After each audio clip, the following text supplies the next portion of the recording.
call. Sure, that sounds good.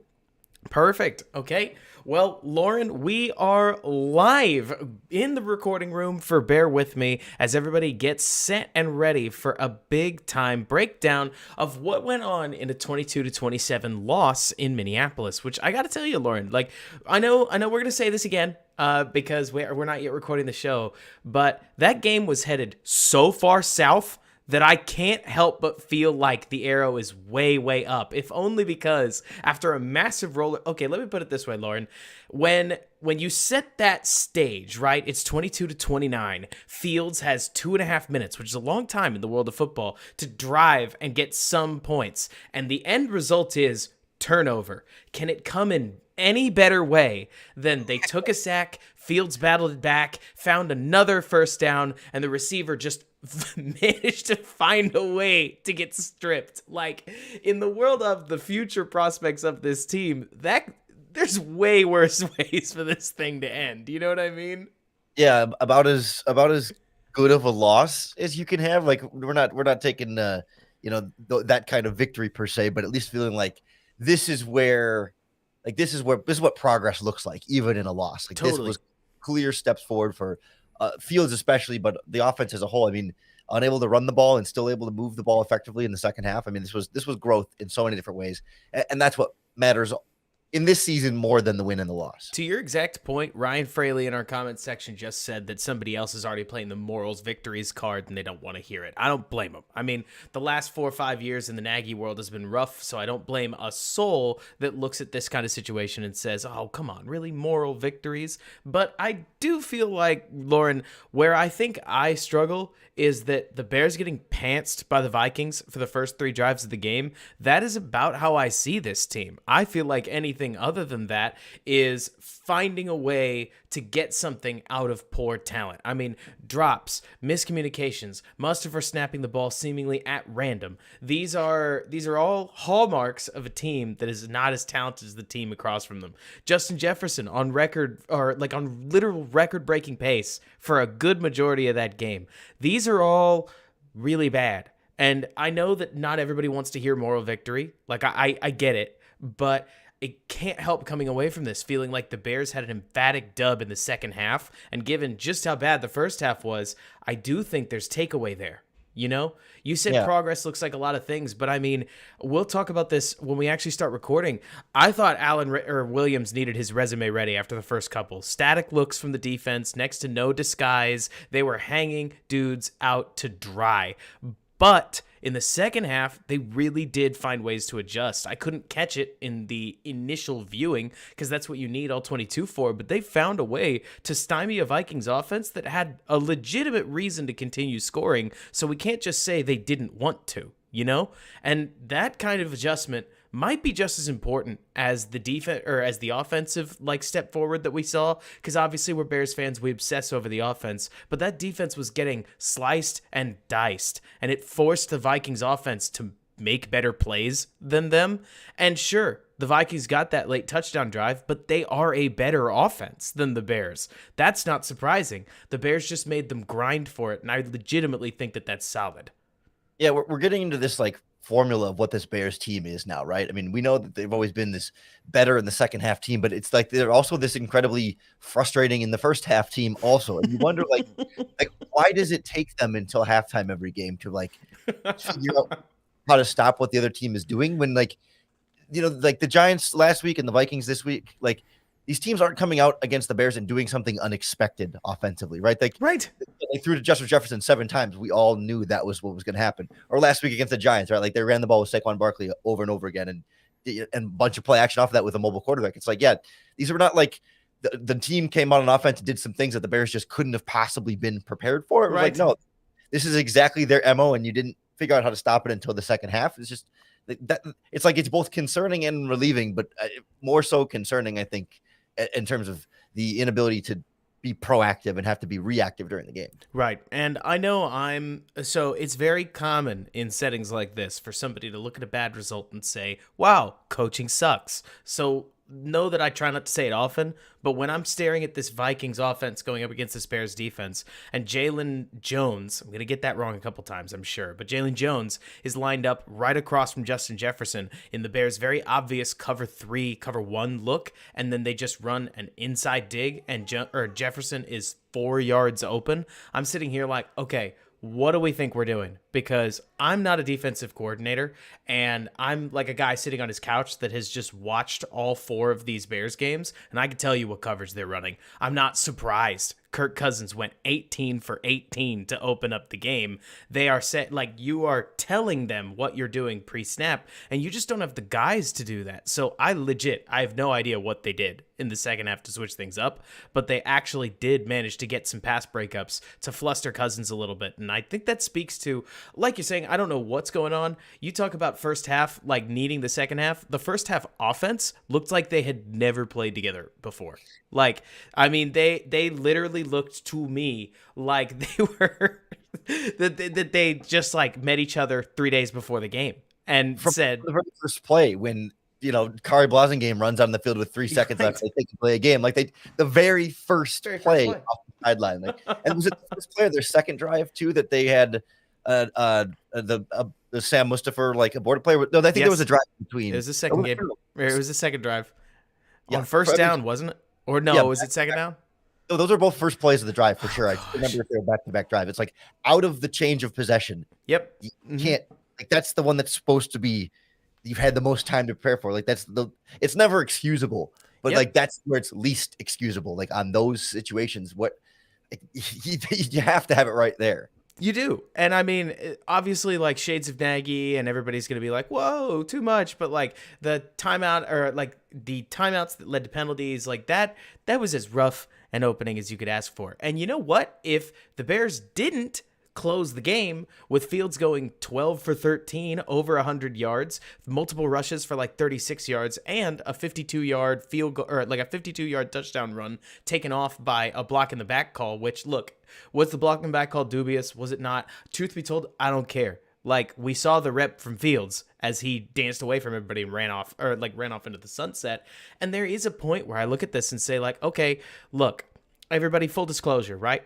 The Bears probably aren't going to make the playoffs, and that's all right. But they didn't get washed out today. The Steelers took a beating from the Bills. And while the Vikings may not be the Steelers, they did make every single Vikings fan sweat, even though they were down 21-3 at one point. And again, moral victories, who cares? But I'll look everybody in the eyes and say, look at how much better Darnell Mooney was playing when he was or not Darnell Mooney necessarily, but how Fields was playing when he felt confident and in rhythm. And if you look at this kind of a game and you think to yourself, ooh, what would Jordan Addison do for this team? This kind of loss helps you get there. Whereas beating the Vikings and taking L's later in the season does not. So you end up with a win where you feel like you can blame it on Emir Smith-Marset, which is a great target because he won't be on the team in the future, more than likely. And that's, I'm not saying like, oh, this is great, but you get what I mean, Lorin. Like, we have a scapegoat, and it's not even somebody that we had high hopes in. You gotta feel bad for him in a situation like that. I mean, it's just, it's absolutely rough.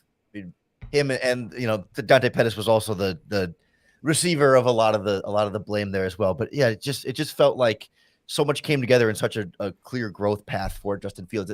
I'm curious, compared to like last week and the week before, like the Vikings were not a team that blitzed very much. No, it was a lot of 4-man rushers that gave Fields a lot more cleaner pockets to throw out of. And I wonder, like, yes, it's a lot. We've seen Fields be very good when he has clean pockets. Like, this is part of the process, but like, will teams in the future just keep blitzing him, and will he be able to, adjust to that? Will he be able to, because all those blitzes require more quick in rhythm throws. That's not his strong suit. Like, so I'm wondering how much of this was like favorable matchup for Fields against the Vikings, and how much of this is like really measurable growth that will continue for future matchups against other teams that might approach him differently than the Minnesota Vikings would in the same path. Like, I don't want to make the one-to-one comparison here, but like, when we saw Mitch Trubisky would always do well against the Lions because they just play a bunch of man coverage, or like his big game against the Buccaneers where they just sat back single deep, and it was like, okay, he looks really good against specific defenses that don't do certain things to him that set up well for him to play to his skill set.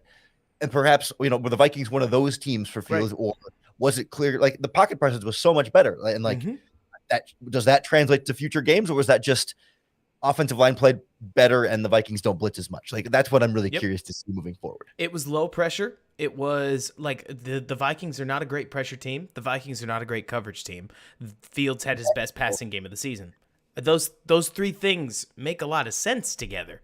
But like you're saying, I mean, Lorin, I'll say I will say the tough to say thing, I guess. 4 weeks through the season, we kind of needed a reminder that at Fields' best, he's still worth striving for. Right.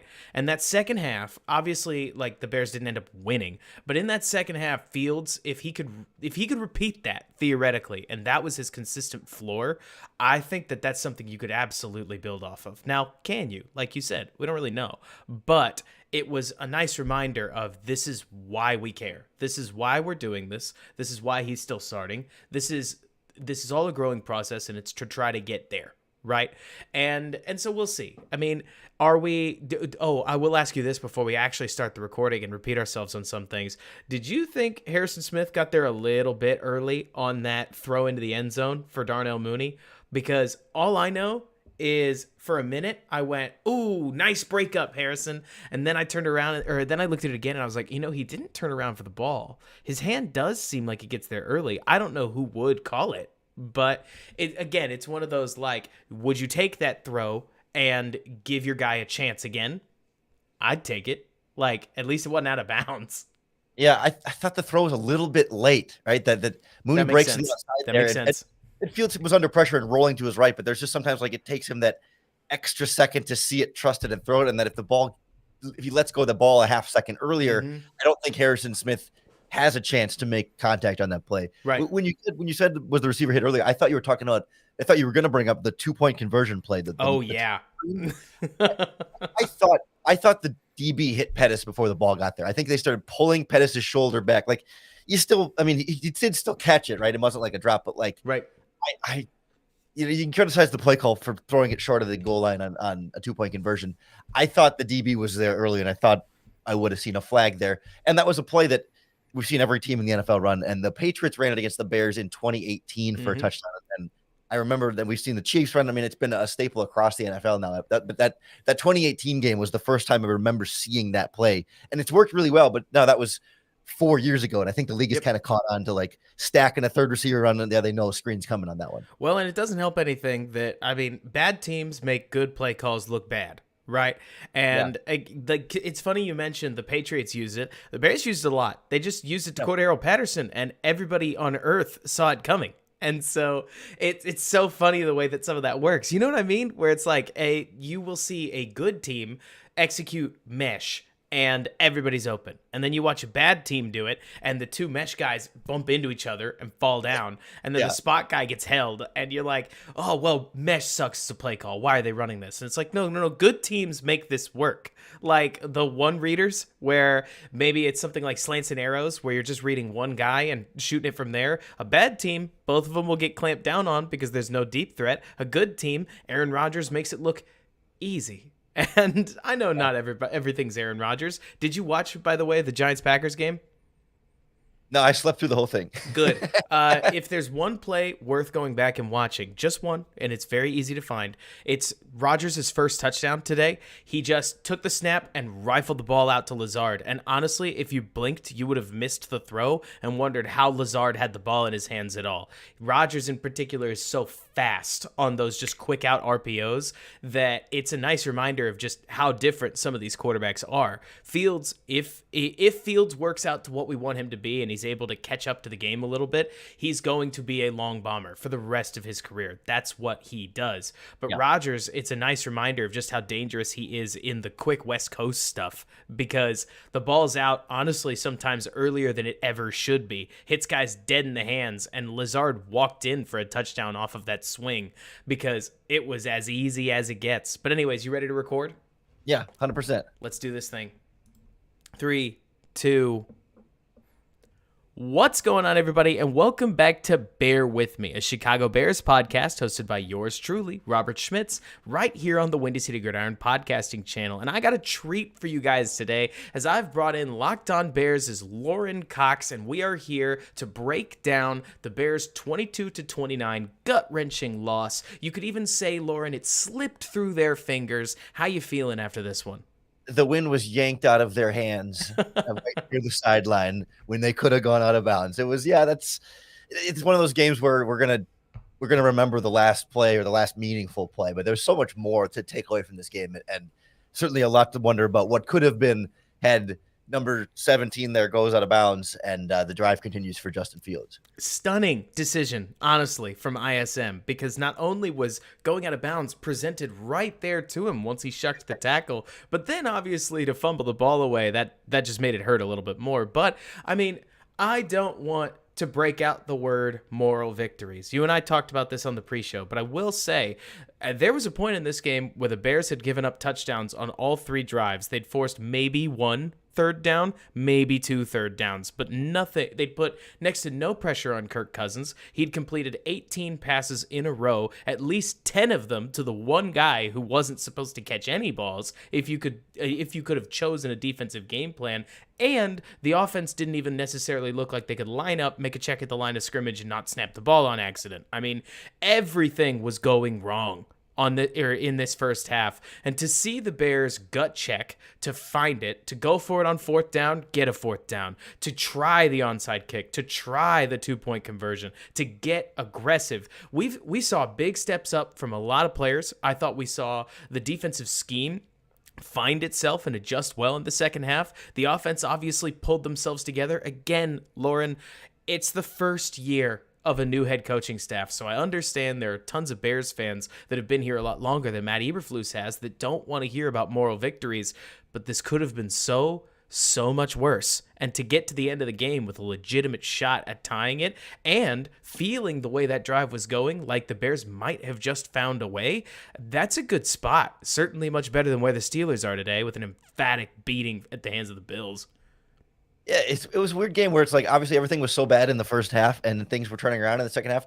And yet, at the end of the game there, the Vikings had, what was it, a 17-play, 75-yard scoring drive that took 7 minutes off the clock. Like that's the kind of drive that ends games, that finishes games and puts you out at the very end. And yet, the Bears were still able to sort of bounce back from that and drive with some momentum and some confidence. Like, okay, they can still move the ball, and maybe Fields can be the hero again here. But yeah, obviously I think the short-term impact is always the loss, but the long-term impact is so much more positive. And you called that a moral victory, I guess, but like great growth from Justin Fields. And you mentioned it there, aggressiveness from the coaching staff. That felt like progress to me too, that so often they would go conservative in every possible situation. And there was still that 3rd and 3 handoff that went nowhere that they ended up settling for the field goal on. And there's always going to be, slices of that conservatism still sitting in there, but like they also had a handoff on third down earlier in the game that went for like 20 to David Montgomery. Like they had, like those do still have some productive plays, but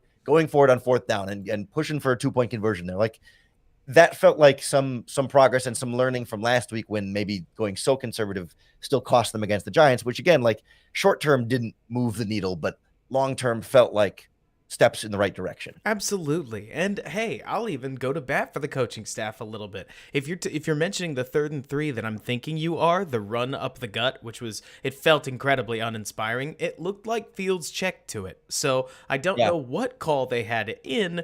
It's very easy within any system inside the NFL to mistake a play call for an audible and an audible for a play call. And so there is a degree of this that we look at and we say, well, we can't really know. But we do, Lorin. We would be remiss if we didn't at least start by talking about all the bad stuff so that we can get to the good stuff. I think there is good stuff to talk about, but let's talk about the first half. We can start by talking about the offense. Everything felt disjointed. I mean, Kari Blasingame runs on the field a full 20 to 25 seconds late and forces a delay of game. The Bears find their way down the field. Sure, David Montgomery in particular, I don't know what back to tank he's spending time in to recover from some of these injuries the way that he is, but he came out and made a sweet jump cut that would have ripped my knee off and for that first 30-yard screen. Like, he's unbelievable. And the Bears end up with some good plays, sure, but an opportunity that I think everybody saw from space for Justin Fields and Darnell Mooney to connect for their first touchdown of the season that went awry. When you watched that play and other plays like it, how much blame are you assigning to Fields versus offensive disjointedness? Obviously, when we look at plays or teams like the Denver Broncos and plenty more than just Denver, Chicago, and others, there's a lot of offenses that are still working out the kinks, yes, even 5 weeks into the season. But when you see something like that either looks like a miscommunication or a horrific throw, it's one of the two. Where does your head go? Yeah, I mean, obviously each example kind of has its own dynamics, but like, like the end zone throw to the end zone throw to Mooney, excuse me.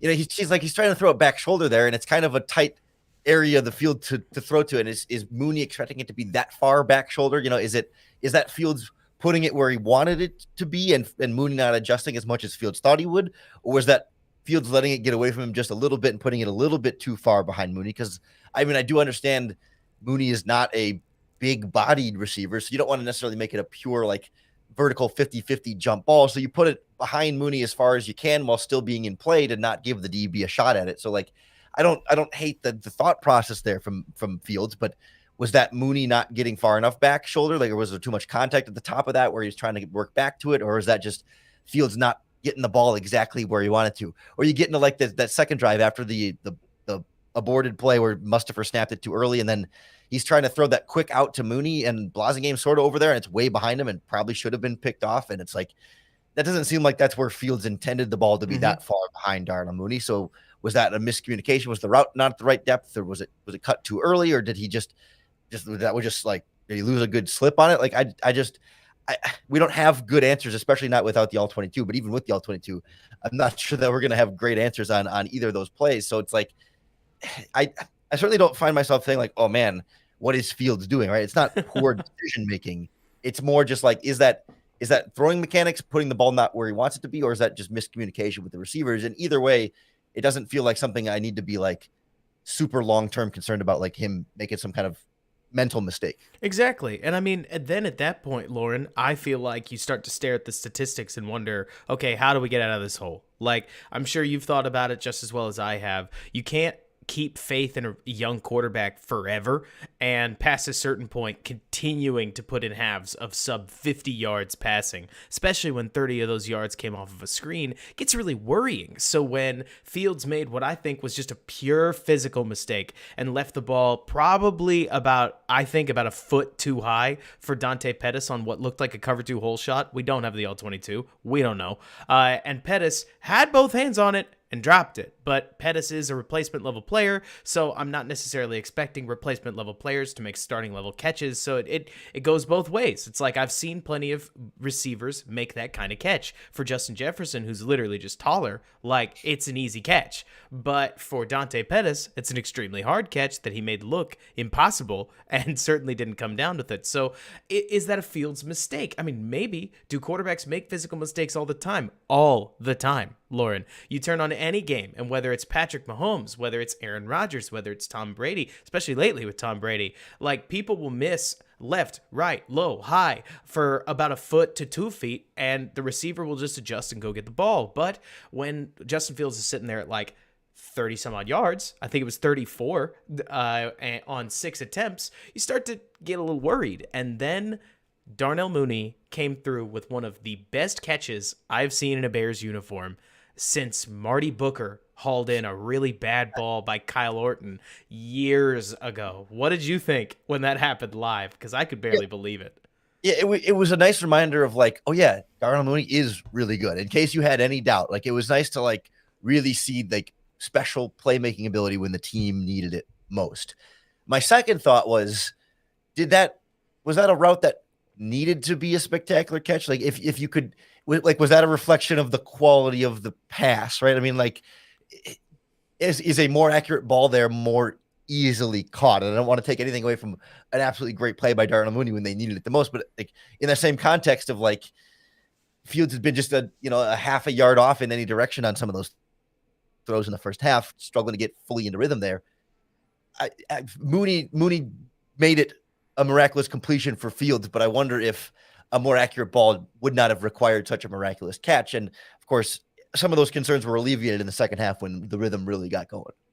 Absolutely. And I mean, thank goodness for the second half through that capacity. We can touch on it a little. We'll come back later. But I will say, Lorin, that it's so funny because in the same game, we got a nice reminder that when you're out of rhythm, there are a lot of throws that are just going to be off. Maybe you tense up a little bit. Maybe you don't release things quite as freely. You're not feeling that flow of the game. But then you get a couple completions, and suddenly, I mean, I'm sure you saw it. There was even a play in the second half where Fields had yet another unblocked rusher bearing down on him. And this time we saw him just lean really far to the right and sidearm the ball around the rusher to get the ball to Equanimeous St. Brown. And hey, these things are only like wide receiver flare out screens for 6 yards, but the difference between 2nd and 10 and 2nd and 4 is massive in a 10-yard first down league. And so it's cool seeing that these when the offense can get a couple of completions for Fields, he really can start to lock on and hit big throws at all levels of the field, even if, hey, are some of them coming out late? It would be unfair to say they're not, but we got to take these things one step at a time. And I, for one, am certainly excited to just see any decisiveness because a big play from Darnell Mooney, that sparked the Bears' first touchdown drive. Do we need to mention the fact that the offense called a 3rd and 8 on, or like a run on 3rd and 8 and just happened to get in the end zone with it? Or do you think a zone read there was a call you'd make again? Yeah, that's another one of those, like, you were concerned about the conservative play calling situation there. Like, there's, as much as they were more aggressive in this game, there were those flashes of it where it worked on that 3rd and 8. It didn't work as well on the 3rd and 3, but whether or not that was Fields making the check at the line of scrimmage or whether that was the call on the sideline, I need to go back and see what the reaction was there. But yeah, it's a lot of trust in David Montgomery as clearly their best weapon. Well, or so we thought until Darnell Mooney was making these miraculous catches. But the running game being the strength of this offense largely this season, but not as much in this game. And to me, that was growth as well, that, hey, like, not growth that the running game was struggling, but that the offense was still able to put up points despite Montgomery averaging 1.7 yards per carry when it was all said and done, and Herbert only at 2.8. I mean, as a team, the running backs were sub 3 yards per carry, and Fields was your leading rusher. And that didn't even include the 52-yard touchdown run that was called back. So the offense felt more whole, felt more dynamic. It felt more well-rounded. And that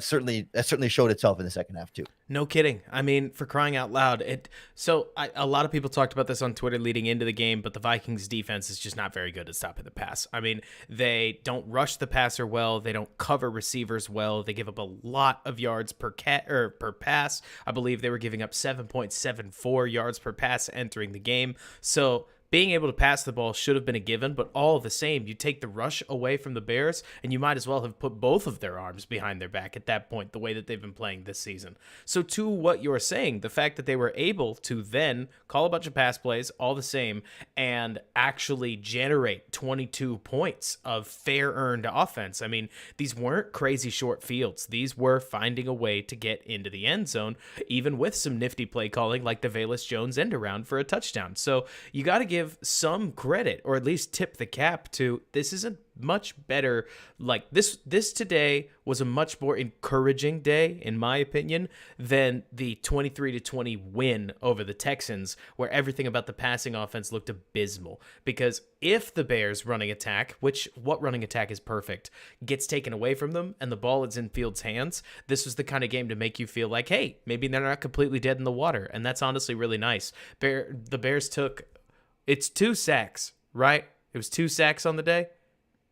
Believe so. Must have dropped back about 20 times, so not a ton, but 2 out of 20 dropbacks is a much better sack rate at just 10%, which is too high still. But, it's better than the 25% that they've been building on. So we started seeing some progress, and we have to talk before we get fully positive, Lorin, about the other bummer of the day. I thought the defense in those first 3 drives, like, it wasn't just that the Bears didn't have a ton of talent on the field.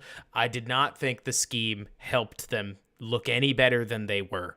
Where the worst thing that I could say about the defense, and I'm curious to hear what you think, is that it felt like not that Alan Williams was putting them in position to fail per se, but that a lot of it really was, okay, Jalen Jones, can you beat the man across from you? And when the man across from you is Justin Jefferson, the answer is an emphatic no, and that was resounding for the first 25 minutes of the game.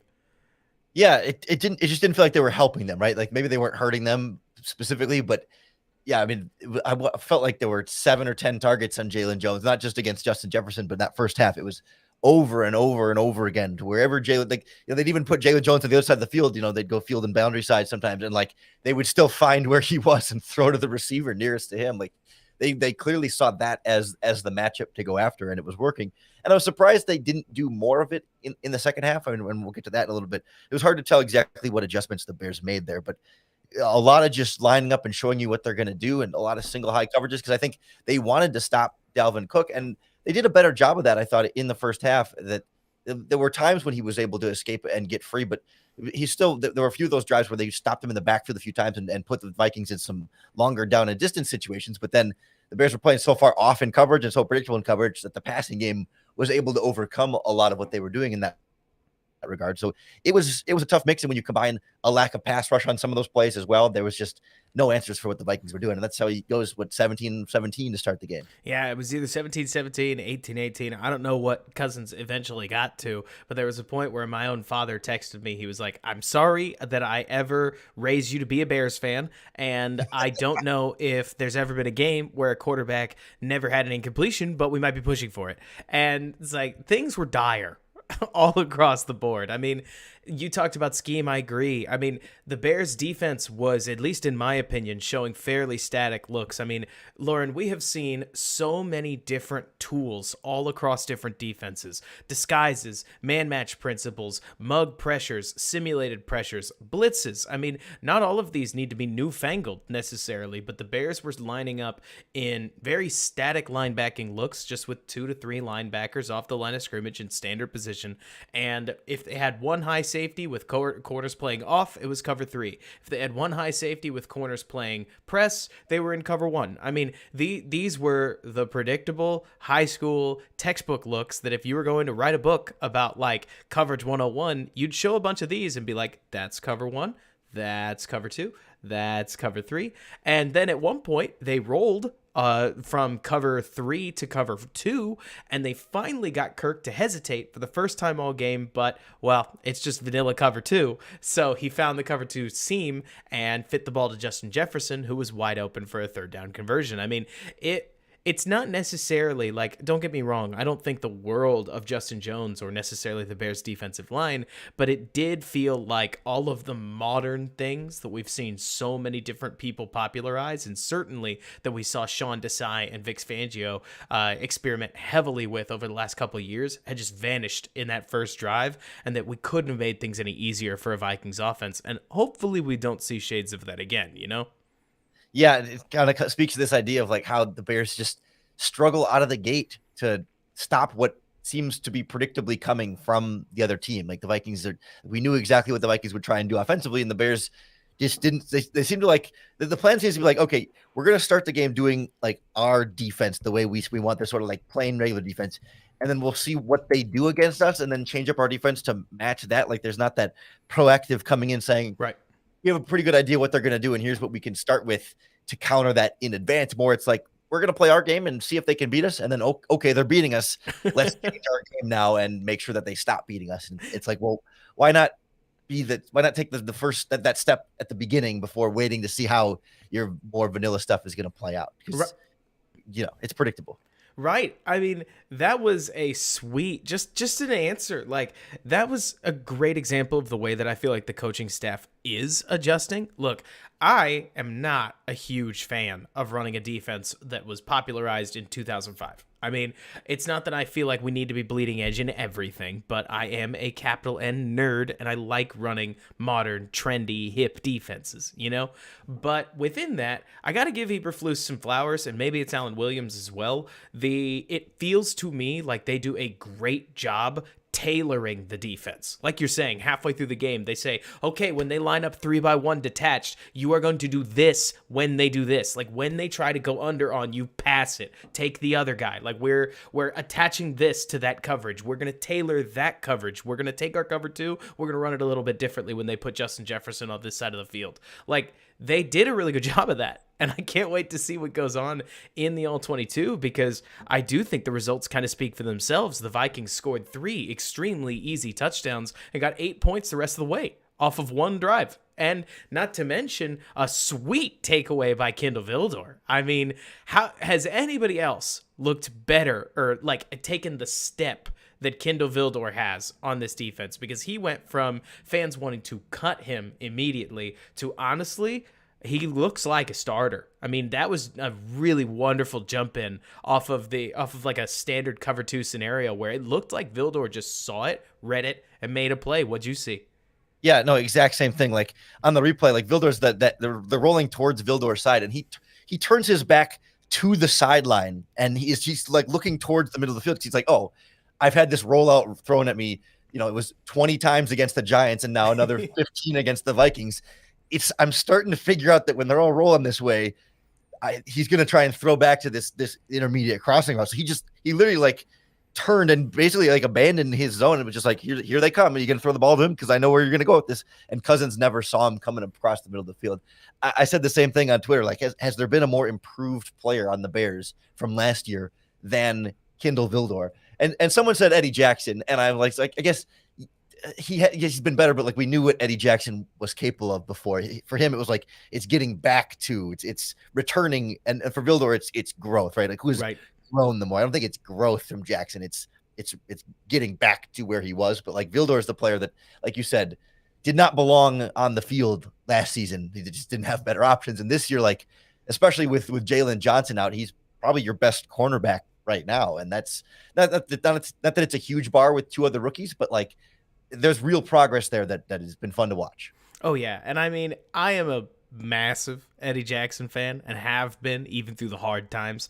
Like, I think Eddie Jackson's phenomenal in coverage. There's an aspect of when you say Eddie Jackson improved, I'm like, I mean, he did, don't get me wrong, but mostly fans' opinion of him improved. Like, where Eddie has really taken a step forward is that he's fitting the run so much better than I have ever seen him in his career. I mean, even in this game, I'm sure you saw it. He had like 5 minimum tackles where it was him or nobody, and he made a Superman tackle to bring a running back down, which for a safety is absolutely insanely hard. If you're late to get to that running back, the running back has the whole field to beat you with. But Eddie would get down there and cut the man down about 10 yards post line of scrimmage, which again, is that a great play for the offense? Well, it's a good play that got limited by solid safety play. Like, his run defense has been awesome. His coverage, though, always been good at that. I mean, the problem that I feel like they had last year was, to pick on Vildor, there were plenty of other options on where to throw the ball. Any quarterback didn't have to look at 4 for years because you could just find Kindle Vildor, find Duke Shelley, find Tashawn Gibson, find literally anybody else you wanted to on this defense and throw the ball that way. With this, I mean, the Bears were competitive against a good Vikings team that I think the other way to say this, Lorin, that I do think is funny before we head to the break, is there any more like Vikings kind of game than this? Where the Vikings are finally showing to be the team that everybody expects them to be, and they almost gave the game away to a team with $62 million in dead cap. To blow that 21-3 lead the way they did, like even though they won the game, that's an embarrassing game for the Minnesota Vikings. But it's gonna be the most embarrassing win they've had this season. They were trying so hard to unseat the Packers for the biggest NFC North collapse of the day, but unfortunately, they weren't able to finish they didn't go full Vikings. They only went mostly full Vikings. Right. Exactly. I mean, I couldn't help but think that there was a point where somebody was like, this game is so Bears. And I was like, this game is so Vikings. Like, if it's anything, it's very Vikings for them to suddenly be staring down, especially once they had that field goal blocked. I was like, this is how Vikings games go. I've been around this team for too long not to know a Vikings game when I see one, and I'll take it all the same. I mean, we've got to go to the commercial, but when we come back, we've got a lot of fun to talk about here in this second half. At least I think so. So I'll talk to you on the other end. For now, let the sponsors get their word in. And we are back with Bear With Me. I'm here with... I'm going to reset that. And we are back with Bear With Me. I'm here with Lorin Cox from Locked On Bears, talking now about a very fun second half. It felt like the Bears came out swinging. I mean, we saw a quick score. We saw a 2-point conversion. We saw an onside kick. Lorin, what do you think changed? Like, what was the adjustment? Because it felt like the Bears went from, we don't know how to do anything, to, okay, now we're not only running successful plays, but we're passing the ball and winning through the air. What shifted? I can't wait to look at the all-22 to see more specifically defensively, but it did feel like, especially on that side of the ball, the pass rush, for whatever reason, was working better. I mean, certainly in run defense, we saw them stunting more and getting guys exchanging lanes and not just sort of lining up and playing your gaps, but finding ways to sort of get into the backfield that way.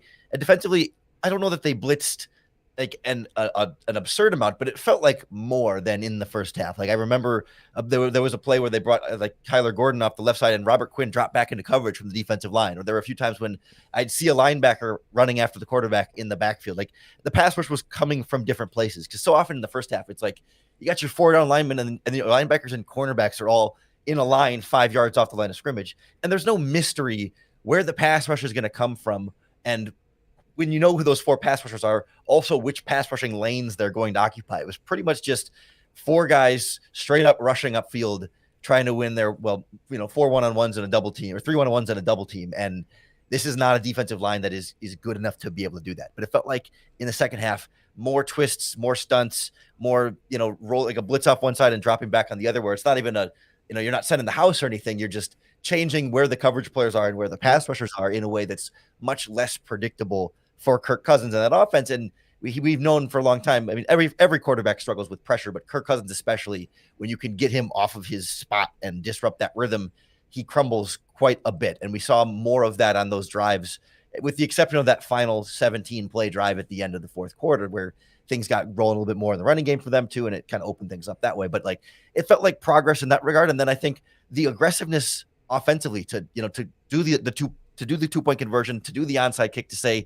we have some trust in you, Justin Fields, like to show it with their actions, not just their words at press conferences. I wonder if there's a psychological side of Justin saying, like, where he knows, like, okay, we're doing the onside kick. Like, we're going after this. We're not just handing the ball off or throwing a tight end screen on 3rd and 15. Like, we're actually going to open things up and push this a little bit more and say, let's go out and score, because we're down 18. We don't have any other choice. Yep. And my favorite part about it was, so there was somebody in my Twitter mentions that quickly said, why would you do that? Their offense is killing you. I was like, that's why you would do that. Their offense is killing you. If you get the onside kick, I mean, you don't have to see their offense. You put your offense right back on the field. And hey, I will give that kick tons of credit. It wasn't even badly executed. The Bears came a few blades of grass shy to being the first team to the ball, and footballs are notorious for how bizarrely they bounce, especially in onside kick scenarios. I will take it. And it's fun. It's fun watching this team slowly find its identity. And will they be able to continue that against, I mean, now granted, I'll be the first to tell you, I don't actually know a darn thing, Lorin, about the Commanders. I just have not gotten there yet. So is their defense good? Do you know off the top of your head? I mean, they got some. Their defensive line's not bad, but as a whole, they're not a good football team. Yes. Carson Wentz went full Carson Wentz today, and as expected, he's Carson Wentz. He threw 3 interceptions on the last drive. Only one of them was caught, but like they had the chance to go down, and it was rough. So it's a short week turnaround, but I do think there's a lot to carry into that game, and given how the Bears played in the second half of this one, you got to think they can ride that into Thursday Night Football. And that's certainly my hope, because the Bears came off of this sizzling. I mean, sizzling hot, Lorin. Not only was the offensive line pretty awesome throughout most of the game. Again, is the Vikings pass rush and Danielle Hunter and the rest like conventionally good? No, but it doesn't matter when we're talking about fifth round rookie Braxton Jones. When we're talking about the guy who gave up 8 pressures last week in Sam Mustipher, or when we're talking about Larry Borum, who's a 5th round pick himself, there is no bar that is necessarily too low for them to, or for us to say, okay, he had a good game But I mean, it's again like, are they playing Khalil Mack? Not necessarily. Are they playing Nick Bosa? Definitely not. But NFL starters are NFL starters at offensive line, and they've struggled. I don't want to say they've struggled against less, but they've certainly struggled. And so to see them come off of, I believe the statistics were, Fields ended up 12 for 13 for 130 some odd yards. He had another 6 rushes with a TD, or like a touchdown run coming off the board. That was, I mean, there's more than likely going to be somebody out there that makes the comparison to Mitch's run against the Cowboys. And I thought this one looked like, to me, Fields broke many more tackles. Not that we have to like make everything a comparison that directly, but this was one of those, oh shoot, he can play kinds of runs at the NFL level, you know? I was thinking about this, like how many quarterbacks in the NFL can make that 52-yard touchdown run? Like right away, Lamar Jackson. And I overlooked Kyler Murray initially because he's very easy to overlook physically, very small. But like other than those two, and it's Justin and I don't know, maybe Jalen Hurts. But that's, I mean, I can't think of anybody else. Somebody said Josh Allen, but I don't think he's fluid enough. He's got wheels, but I don't think the way that Justin could change direction at full speed and just sort of like weave and slip through defenders that way. I don't think just Josh Allen can move quite like that. So Lamar for sure. Kyler Murray, I'm willing to give. Jalen Hurts, maybe, but that's, we're talking one of 4 quarterbacks in the NFL makes that play, and Justin is one of them. The only name, I saw somebody mention this in the comments. I have to bring it up because it's hilarious.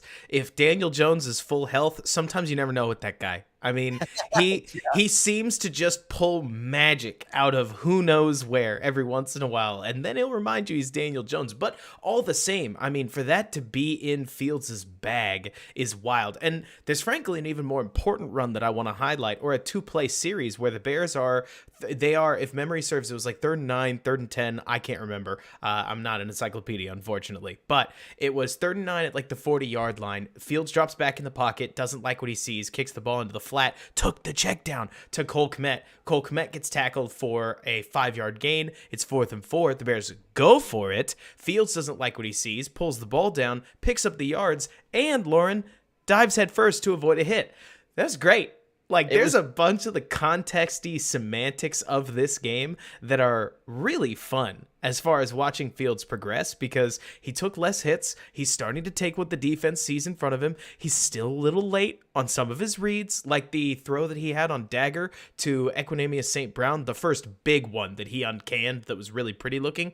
I mean, it's not a surprise to me that when when Equanimeous broke at the hashes, roughly, that Fields still didn't get the ball to him until he had a couple steps to get out of bounds. It's not even me necessarily trashing him, Lorin. It's more saying that I expected an offense full of a lot more drags and crossers because it's impossible to be late on a crosser, right? The guy just keeps running. And theoretically, if your quick guy has separation, he could be open the entire way across the field until you finally get it to him, and timing's a little less important. But all the same, like, I thought that as we wait for Fields' processor to slowly start to catch up, to kind of find it a little bit, it was really fun watching him throw strikes from the pocket. And did my eyes deceive me, Lorin, or did he step up a few times? Like, he's clearly taking coaching. That was my biggest takeaway from this game, I think, was how well he was able to feel pressure in the pocket and step up or step around without always having to go full scramble mode. Like so often it's like pressure, gotta go, get out of the pocket, escape, run. Yes. And like, sometimes that is very necessary in the case. And he did that a few times this game, but I felt like every time he did it, it was very, very necessary. There weren't those plays where he's leaving a pocket, and I want to confirm in the All-22, but leaving a pocket that's not actually any pressure. Like, he just feels an offensive lineman back up and then anchor and recover, but he thinks that's pressure, I got to leave, when he could have stayed in or just stepped up and around. And 3 or 4 or 5 times in this game, like, pressure's there, he just steps up and around it, stays in the pocket and delivers a throw. And like, that is what I've been waiting 17 games. I think this was 16 or 17th game of his career. Like, I've been waiting for that step forward. And I think a lot of it was a result of 4-man rushes and not blitzing from the Vikings defense that helped him know, okay, I generally have a feel for where these pass rushers are coming from. You know, they're not like up in my face necessarily. Like, it's a little bit more of a controlled chaos in the pocket, where if the tackle's coming over here, I know I can just step up and not think there's going to be a 5th or a 6th rusher coming from somewhere else to get in my face and hit me when I try and still stay in that pocket. So I really thought that was such important progress from Fields in an area that has been on the weaker side of his skill set. That I'm really curious to see how well that translates into future games if other teams start blitzing him more and try and get him off Absolutely. the spot a little bit more. Will he get in his head and just every time there's a blitz, it's like read and then get out of the pocket, or will he be able to withstand that and stay in there and continue to show that progress? Absolutely. And I mean, Lauren, let's be humans for a second. If there's something that I think is outrageously hard for Fields right now, it's that his feedback system, right? Normally, you make a mistake, you correct the mistake, and then you experience success. That's like the standard human way of going about things. I don't know how to ride a bike. Okay, I need to put my feet on the pedals. I need to pedal as hard as I can right after or like, oh, that didn't work. Okay, I need to push the bike off so that it's initially rolling, and then I pedal the pedals. Okay, that worked. Now I know how to ride a bike. Right? The problem Fields is having, at least if I'm seeing it, because there's a play 2nd and 8 in the early part of the game where Fields looked downfield, didn't necessarily find anything. This is the one where they were in the red zone. He rolled out to his left. Somebody attacked down on him. He tried to throw the ball. It got batted down. Do you remember the play? I don't know if that pocket was necessarily worth leaving. But in Fields' defense, there have been a lot of pockets that didn't seem worth leaving until he got cranked from behind and suddenly it was a forced fumble. Like, in Fields' defense, the last week when he stepped up to deliver the ball over a crosser, Braxton Jones got beat so quickly that the ball got tipped out of his hands, and that's how we got our fumble. So I can tell Fields is a bit embattled right now with his, like, the timer in his head, so to speak, where the timer in his head goes off, and he says to himself, I actually have no idea if the pocket's clean or not, but my head tells me I should get out of here and see if I can make a play with his legs. It wouldn't surprise me if it's going to take another 10, 15 games, honestly, for him to kind of settle down and appreciate a clean pocket as a clean pocket, if only because right now he's finally getting to the point where he's saying, I got to go or I'm going to get sacked. And it's going to take some figuring out whether or not he needs to limit that impact, right? But I don't know. I can just envision how tough it is for Fields when he does something right. Sometimes his receivers don't catch the ball. When he does nothing wrong, sometimes he gets sacked anyways, and everybody goes, sacks are a quarterback stat. Come on, that sucks, Justin. Sometimes when he dodges one rusher, a second one's there, and he dodges that rusher, and a third one's there, and he goes down for a sack, right? It's messy playing quarterback within this system, and he's learning a new system to boot. But I don't know. I can only envision how tough it is, just not even for us, Lauren, but like actually being Justin Fields and the team working with Fields to try to assess, okay, so I know it feels like you did the wrong thing. You did nothing wrong there. We want you to do that again every time your teammates let you down. No, you did that one wrong, Justin. We don't want you to do it that way. Wait, but isn't that the same as the one that you said I did nothing wrong? No, it was different because. You know what I mean? Yeah. It's like, I think for Fields, it's like you're trying to like hone in on like, okay, held on to it too long here. Maybe got rid of it too quick here. And like slowly you bring that left-right spectrum of like too long and too quick back towards the middle, right? Okay, too long here. That means I got to shorten it up. Oh, I was too short there. That means I got to lengthen it up. But maybe it's getting a little less too long and a little less too short. And over time, eventually you move the bounds of too long and too short into the middle to where you find this sweet spot of like a better general feel of when you need to get out quickly and when you can afford to stay in there. And right. There's always going to be mistakes and aberrations on both sides through that process, but the goal being that over time you get closer and closer to that sweet spot. And it felt like this Vikings game was the closest to the sweet spot we've seen through his entire career up to this point. Absolutely. I mean, microanalyzing rookie quarterbacks is just part of the way it goes, right? Yeah. But it's funny because just to use an example for every Bears fan that watched this game, I don't think there are any Vikings fans that are furious with Kirk Cousins for not drifting to the left inside the pocket that Travis Gibson was able to work around and create the incompletion on when he tipped his hand back. I mean, it's just not what you do for somebody like Kirk. When Kirk gets sacked, you blame the offensive line. You blame the protection. You wonder where his hot route was. You don't necessarily say, oh, this is definitely the quarterback's fault, and here's why. Because Kirk is traditionally good at avoiding really bad sacks. So there is a point where Fields earns the benefit of the doubt from us, and we can relax on some of this stuff. But I think you'd agree, Lauren, we're kind of still in the midst of figuring out even what Justin Fields thinks that his pro game is going to look like, because we know his college game, just as is, isn't quite enough. And so as he solves that riddle, as he figures out what his answers are to certain situations. How's Fields going to beat the blitz? At one point today, it looked like Ed Donatel sent a blitz, and Fields found Cole Kmet on a slant route for 10 yards and a quick first down on like 2nd and 16 or something. I can't remember. It might have been like 2nd and 10. That's great. I mean, the Bears hitting anything over the middle is awfully good, and the Bears hit a couple of those today. So it's nice to see this offense growing a little bit. I know it sometimes sounds like we over-focus on the offense, but I also think you'd agree with me in that there's only so much we can say in a post-game about the defense because we don't get the whole picture. So we can see all offensive players, at least off the snap, but on defense, we don't really know. Like, especially since you and I are trying to follow the ball, right? Yeah, especially when you can try and figure out the coverage pre-snap based on alignment where the corners are, unless you get a good replay, you're just guessing until we can see it from that wider view. I can't help but wonder though, like if Fields would have had these same opportunities in this game had the Bears not fallen behind 21-3. Like, not that I'm in no way saying it was good for them that they fell behind 21-3, but if the defense plays better in this game and the Bears are within 3 to 7 points for most of it, do they stick with the running game the way we've seen them do through the first 4 games and try and force it to work despite it not producing all that well, at least with the backs under 3 yards to carry each? Or would they recognize that the running game wasn't working and just keep opening things up passing wise? I just wonder if the deficit on the scoreboard combined to both force the Bears to be more aggressive and maybe also force the Vikings to be more conservative, and both were beneficial for Fields in this game. That doesn't erase any of the progress that we're saying. I'm just more curious, like, did the defense struggling almost help Fields individually, even if it hurt the Bears clearly? And hey, I'll throw the other option out there too, Lorin. Did the run finally not working actually break a passing game out that we haven't seen before? I mean, up until this point in the season, outside of San Francisco, which was just a total mess, right? If at any point let's say that you got inside of Luke Getsy's headset and you said, why are we running it so much? He would have spat back to you, why wouldn't I run the ball? We're picking up 6 yards a carry. What do you want from me? There's no problem with this. We're winning, Lorin. Like, it's hilarious watching this team because we even saw this in New York. They were having success in within the running game, and today they didn't have much. In fact, most of their runs went for massive losses.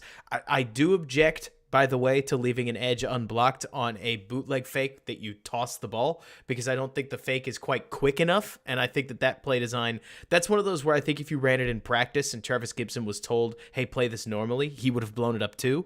And you probably wouldn't have run it in a game. Just saying. But outside of stuff like that, the Bears' run game was still not doing anything. And so finally they passed it because they had to. So it does make you wonder, Lorin. We have seen that the Bears staff doesn't trust the passing game. I think it's hard to look at the first 3 games of the season, especially week 2, week 3, and week 4, and say that the Bears trust their passing game. The question just becomes, is it that they don't trust Fields, or is it that they don't trust the offensive line? And I don't know if we have a great answer to that. Obviously, Sam Mustipher got his lunch eaten by the Giants last week, so maybe there's an answer in there. But this week, all the same, we saw an extra dimension of the offense that, to your point, whether it was scoreboard, whether it was the run not working, it doesn't really matter. It got forced to show up, and it did show up. And hopefully it allows for future defense to play the Bears a little bit more even-keeled. I mean, obviously, there's a lot of reasons to like what the Bears have going for them in this next week. I feel like home teams on Thursday night always have an edge. But we're going to have to see, aren't we?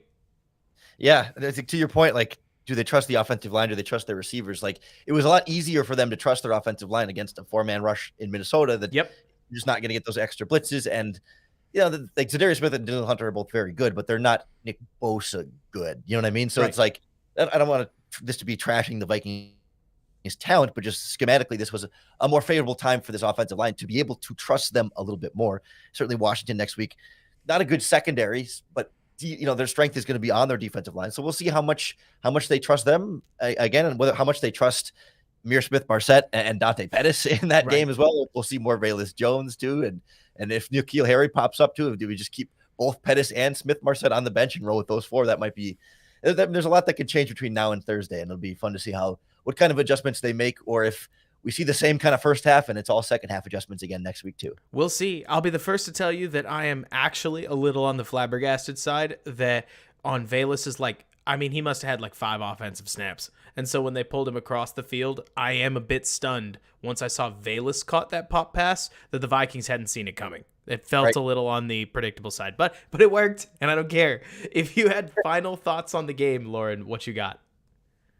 Yeah, I mean, the last thing I keep taking away is like, no, it's not a moral victory, but it is progress in the most important way of Justin Fields, and that's really what this whole season has been about. That the wins and the losses, relatively speaking, won't matter for much outside of draft position. We knew the playoffs were never going to be in the mix, but this was as good of a Justin Fields performance as we've seen all season and through his career, and progress of like this passing game coming together in this new offense with new receivers, new system, new offensive line. That's really impactful and meaningful. And you can build off of this for future games and look back and say, hey, like proof of concept, this passing game can work. And we've seen that the running game in previous games can work. And so like all the pieces are there enough to put a well-rounded offensive performance together. Just easier said than done actually doing that at the same time. But I think it's still progress there, and a reminder of this team's identity as a second half team that can make good defensive adjustments, can get the offense going. And it feels like how a lot of these ball games are going to be. They're never going to be blown out, really. They're always going to have the ball with a chance to make it a one possession game late in this game, or a chance to come back and win or take the lead. And that's just the identity of this team through and through. Absolutely. And I mean, this team is feisty as hell. They put in a lot of effort. They made great adjustments, whatever they talked about at halftime. Like, clearly they just got a hold of one of those bottles of Michael Jordan's secret stuff from Space Jam, because they came out on fire, and I'm all about it. I feel like the biggest takeaway from this game has to be Fields. And what I will say, Lorin, is this. Okay, so there's a player that Fields has reminded me of. Not literally, because it's not a quarterback, but a Bear named Anthony Miller that I loved. I loved all the way through him leaving the team, because every time he got on the field and ran a route, it was sweet. I mean, Anthony Miller could cut with the best of them. He could get open with the best of them. And while he wasn't a great blocker, I wasn't needing him to be. So why didn't he take off in Chicago? Well, there are a lot of off the field reasons that suggest why, but I have to bring him up because while I have loved watching Fields, and while I have known that Fields had this kind of player in him, there's a point where you looked at Anthony Miller and said, this guy's never broken 400 yards. Why are you excited about him? And Fields' statistics were starting to get to a point, and I know there are tons of out there that just don't care about talking about stats, especially in an offense this badly, but it was getting hard to find a quarterback that had been successful at any point in the league that was chucking out 88 yards a game, that was chucking out 92 yards a game, that was throwing 112 and a pick on 22 pass attempts.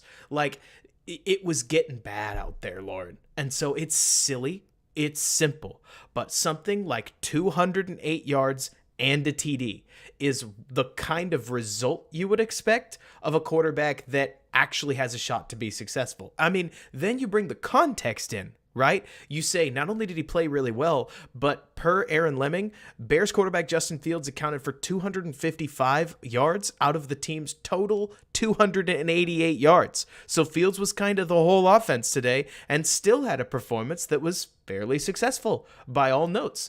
And so you look at this, and I think truly this is it matches the eyes to what the paper needs to say to end up with a good quarterback, because it's hard to have an outrageously good quarterback without somebody like Patrick Mahomes, who on a bad year throws 4,800 yards. Like, I'm by no means saying that Patrick Mahomes is going to be, or that like Justin Fields is going to be Patrick Mahomes, but I'll use another stupid example. There was a point where the Raiders gave Derek Carr absolutely no help whatsoever, and surprise, surprise, that's the year that Darren Waller caught for 1,600 yards because Derek Carr was not going to be denied a 4,000-yard season. He's just too good a quarterback for that. And so I know, talking about statistics and almost like inverse engineering statistical conversation is an extremely weird method of evaluating a quarterback, but there was a point where the silly numbers people trot around on Twitter did need to match the idea that Fields was getting better. And this is a very baseline performance if you were going to look at like Josh Allen's 2019 season, where he ended the year with 3,108 yards. 208 yards doesn't necessarily put Fields on track for that, but all he's got to do is scoop up like a 300-yard game against the Lions, whose defense is awful, and he'll redeem some of the more poor performances that he had in the Packers season and end up with a similar stat line. Again, it's not that I'm too heavy on these stats, Lorin, but I know you know what I mean, that there are players out there where you look at them and you say, oh, but they're going to get there, and then they don't, because their stats were just never close. And so to see a performance like this, whatever way that it came, makes me a lot more upbeat, and at the very least is going to allow me, or like it helps me breathe a bit as we go through talking about this stuff, you know? Yeah, it was a lot of like, woulda, coulda, shoulda, it's going to happen. Like, it's all there. The pieces are there. The talent is there. But at some point you have to like remind everyone and show it and actually like live up to that. And I think you're right that we could spend years saying like, oh, it's almost there and it's almost going to keep coming together. And it sometimes it just never does. And this was a good example of it starting to, in a way that's very concrete and measurable. Yep. Absolutely. Well, Lorin, thanks so much for coming aboard. Tell us about Locked On Bears. What can we wait for next? Yeah, of course. Locked On Bears is here for you 5 days a week on YouTube or wherever you find your podcast. We'll be breaking down today's game, and it's a quick turnaround for the Commanders week. So we're going to kind of have to condense. We'll get an all 22 breakdown in there too, and then we'll start previewing the Commanders game right after that and be good to go. It's a whirlwind for all of us here. I'm sure you'll be experiencing that too. The short weeks are so bad. It's exciting that we get more Bears football quickly, but as far as like a tempo and whatnot, it is okay. You get a short week to pound everything you normally would out, and then boom, we're on to the Commanders game that night. You got another podcast, and then you're gonna review the film like over the weekend, and it's a whole mess. But honestly, it's a mess that I am down for, because the last time the Bears played on Thursday night, oh boy, was it the 2020 like game against the Buccaneers? Were they on Thursday night last year? I feel like it was prime time, but I don't remember if it was Thursday night. I don't remember. I don't either, because if Thursday night was the last time they hosted the Buccaneers, that game was crazy, and I will take a little bit of crazy. That was the one where they won with Nick Foles against TD Tom. But either way, everybody, hang with us. We will be here all week. Thanks so much for checking in. Bear down, and thanks so much for bearing with me. We're clear on the recording, and at this point, we're just talking to chat. We got 84 people live ready to talk to you, Lorin. Feel free to submit your questions, but is there anything you feel like hasn't been said? Like, at this point, how you feeling about Kyler Gordon? Would you take George Pickens if you could? Like, if you could trade them today? Like, what are you thinking? Yeah, I mean, it's tough. I did look, by the way, that was a Thursday night game on the Buccaneers 2 years ago. I was pulling it was. I just couldn't remember if there was one in 2021. I would just went back and found that specific game, but I can there we go. Take a glance here. The Thursday night last year against the Lions. That's it. You're totally right. But so not Thursday night, but Thanksgiving is a Thursday game. Mm-hmm. Yep. Oh. And do we have another Thanksgiving game against them? This year, no. Oh gosh, they finally give us that off. Thank the Lord. Yeah. Every single year, it's been like, okay, I'm gonna hang out with family and watch the Bears. Which is fine. I'm down with it. But it's like Thanksgiving's one of those days, you kind of want it to be off so that you can just spend time with the people you care about. And every time it's been the Bears and the Lions, and the game just kept degrading. We went from 2020, which was where Mitch almost lost a quarterback duel to David Blau, who admittedly was playing on fire. But the semantics behind it were bizarre. David Blau was playing on fire. Oh no! Do you remember that game? No, I remember. It's just that sentence is yep. And then we had the game that nobody wanted to win. 16-13 finish against. That was the one where Matt Nagy went home with the game ball and was all smiles, and everybody's just like, "Oh, this is sad." Yeah. They were touting it as like this big, huge victory. Like, see, we figured it out and scored 16 points. Great job. Oh boy, one of the people, Jordan Silvera, asked, "Can we get a temperature check on Alec Pierce and Brian Dable?" Did you? So I know you slept through it. Does the fact that Brian Dable and the Giants, so they just to give you the context, they went down. I saw generally what happened. I just didn't actually watch it. But I saw the Packers had a lead, and then they blew it away, and the Giants drove down. Exactly. Do you feel any specific thoughts about Brian Dable when it comes to the Matt Eberflus hire and where we were? Yeah, I give Dable a lot of credit for being able to like adapt his offense as needed, whether it's Daniel Jones and Tyrod Taylor getting hurt and becoming this all rushing team and or just making it the Daniel Jones rushing offense against the Bears or against like the Packers here, even with nothing at wide receiver, like still being able to find ways to get this passing game going.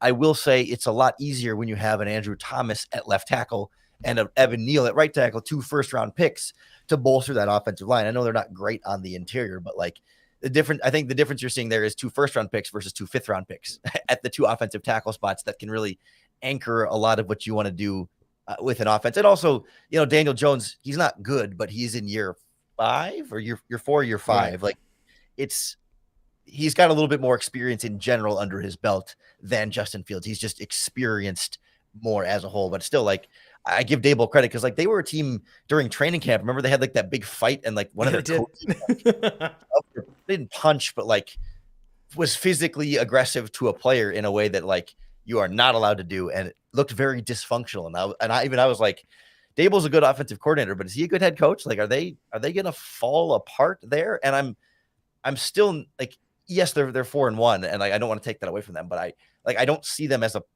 playoff.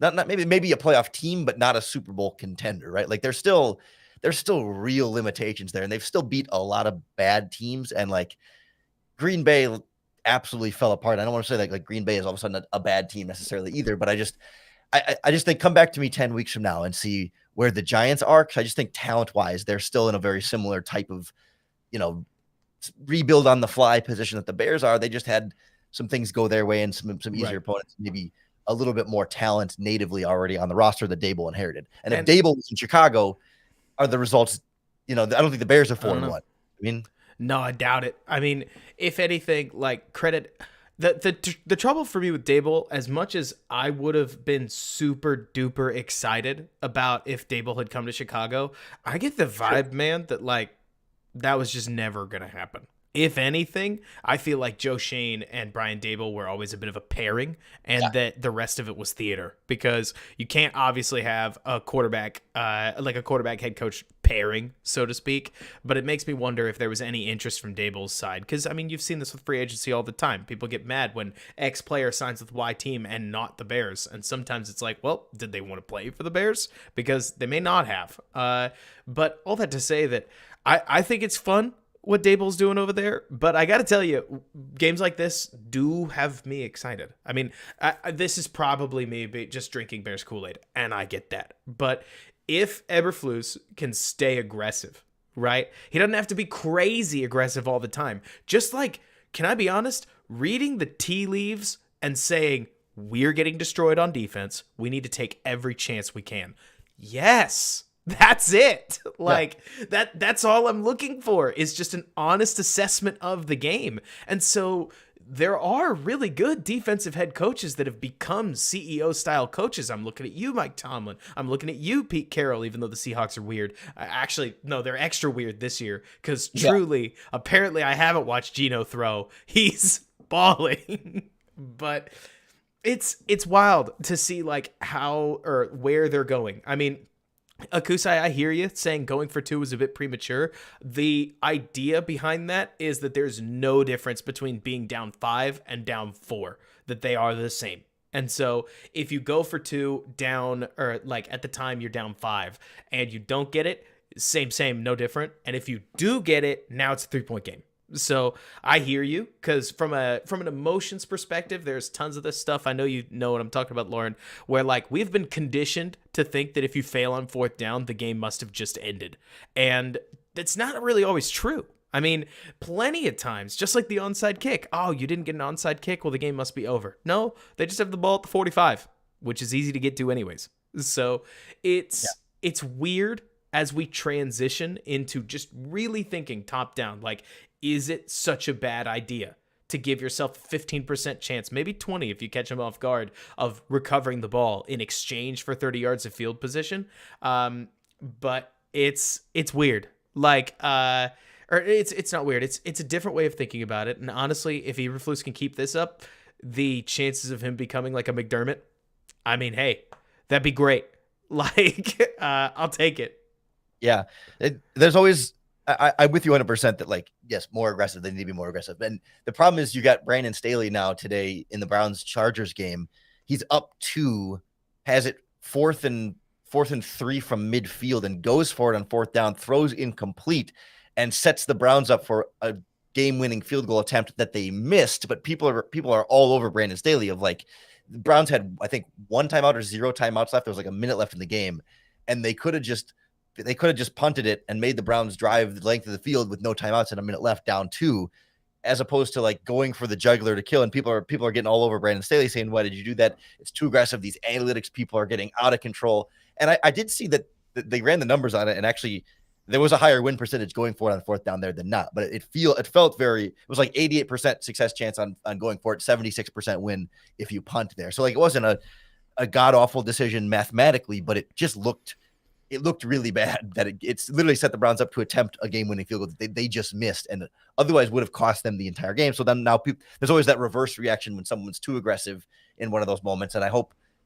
that doesn't ripple across the league and across the fan bases and across the coaching staffs of Eberflus looking around saying, oh, like, maybe we were too aggressive on that onside kick attempt or that 2-point conversion because Staley got burned by it over there, or almost got burned by it, who we were lucky there. So I hope they take their own situation and their own context into hand and don't let the wider sort of narrative impact their decision making. Right. I mean, to me, I feel like it comes down to, okay, so think about the paradox, Lorin, that is being a fan of a team that is, I don't know, let's pick a situation where the Bears just had a 3rd and 4 at midfield, similar to what you're talking about. They're up 2 points, I don't know, and they don't get it. Okay, so it's 4th and 4. Right? And if you were the fan of the other team, you really want them to punt because it's just not that hard to go get a field goal, especially in the late part of the situation. If you aren't the team, like the fan of the team that is winning, you're like, yes. It's that dichotomy. I'm sure you've felt it before, where in a big time in a late part of the game, somebody is just a yard short. Oh, it's 4th and 1, and they line up and punt, and you're like, Thank you. Because it's a gift. I mean, a punt is a really, if every punt got mentally converted to a 40-yard interception, I legitimately think people would feel differently about a lot of punting scenarios, because it feels like the default ending to a drive, but it's a turnover with frills if you wanted to look at it from a major nerd perspective. Like, at this point, if at any point, by the way, in the chat, you think that I'm being polarizing, feel free to talk about it. That's the point. It's like the running backs don't matter conversation. It's like the stats are a QB, like, stat conversation. It is saying something hyperbolic to drive a reaction and talk about where we are in the middle. But like you're saying, Lorin, I mean, going for it on 4th and 4 feels like an unnecessary risk until you remember that no defense is good in the prevent. Not one. And, like, teams grind their way back in those settings all the time. And so especially late in the game, if you could just win it with your offense, it keeps it out of the hands of a defensive coordinator that just gets put in a bind. Man, I don't know why nobody's figured out. Just like, I don't know. Maybe this is ridiculous, Lorin, but I feel like you could just play base cover 4 against most teams in prevent. And it's like, hey, if they beat you, throw into the flat and rolling upfield for 6 yards, great. But they're probably not, or at least you would hope that they're not going to. But I don't know. It's just so weird watching real professional athletes cave like they do consistently. We've seen it for decades in prevent situations, and I can understand why the math points to going for it in those moments, even if it feels a little unusual. Yeah, like, it just seems to me like defenses aren't ready for it, and especially in like some of the situations the Bears were, when, like, you're in rhythm in the second half and Fields is clicking, right? It's one thing if you haven't gotten anything going offensively all day and you get to 4th and 4 and it's like, well, we were lucky to get the 6 yards on 3 downs, right, and I just don't know that we've got it in this offense to move the ball forward. Then, that kind of context can be applied to those decisions. But, like, when I think you said like what Fields was like 13 of 15 or 12 of 13 12 for of 13 with rushing yards. Yeah, I mean, your offense was clicking at all cylinders, and that's why you go for it, right? That's why you do the onside kick attempt, because like you just came out of the half and got a touchdown drive. Let's keep it going. The Vikings are on their heels. We're pushing them back. Like it's sort of the context around each decision on what has happened in the plays and the drives leading up to that point that decide not just like, okay, it's 4th and 4 based on where you are on the field marker. That's not the only decision, right? The only factors are not where you're located on the field and what the down and distance are. There can be more context you apply to how we've been doing and what the game situation is and where we should and shouldn't go for this ball. Absolutely. I mean, one of the things that I think is funny is you want to talk about like the way that the little things that you do affect the other things. Like, so first quarter, if memory serves, it might've been second quarter, Fields got pinched again by the ends again, where both tackles, I don't want to say that they were like, swinging gates, but Fields was about to take another sack from ends coming around. And so he did the same thing that he's done now at least 5 times. I mean, certainly helps that he did it like 3 in the Giants game alone, but at least 5 or 6 times he spun to his left and ran for an easy looking first down. Well, there's a point where Fields does that so many times that edge rushers just stop pinching in on him, that it becomes more important to play contain and just leave him in the pocket. And so then at that point, if Fields can put more tape that he can hit big throws from the pocket, then the edge rushers have to come for him again. And it's a nice little feedback loop. Like you talk about how 4th down decisions can come down to that kind of thing. Defensive coverage decisions, the way that your edge rusher rushes the passer, can get completely shifted by how often a player is putting something on tape. And now through 5 weeks, I mean, you can't have your right side edge rusher pinch in too hard, because if you do, Fields will take your defense for a ride. And I mean, if you really want to consign a player to play spy, you can. But suddenly there's part of me, Lorin, that looks at this and thinks, I wonder if Fields will get better as teams start to play him like he's just a running threat. That's obviously the nice evolution that you would hope for, is he gets clamped down on because people think he sucks and it turns out he doesn't suck. But like that's a simple, very coarse way to put it. But there is part of me that wonders now that, okay, so Fields obviously did the same thing in San Francisco. He did the same thing in the preseason. He did the same thing against the Packers. He did the same thing against the Texans once or twice. He did the same thing against the Giants a bunch. He did it again against the Vikings. Like, are you going to let this kid keep picking up first downs on the ground? Or are you going to commit more people in coverage to watch for him? And when you do, does that mean that Mooney can get open a little bit better? Because on simple things like that snag route that Mooney had, like, we got to see that beautiful route running that we've seen a couple times from number 11. And I hope they can figure it out, because I expected them to be in a little bit more lockstep. But, man, Mooney is really good when he wants to be.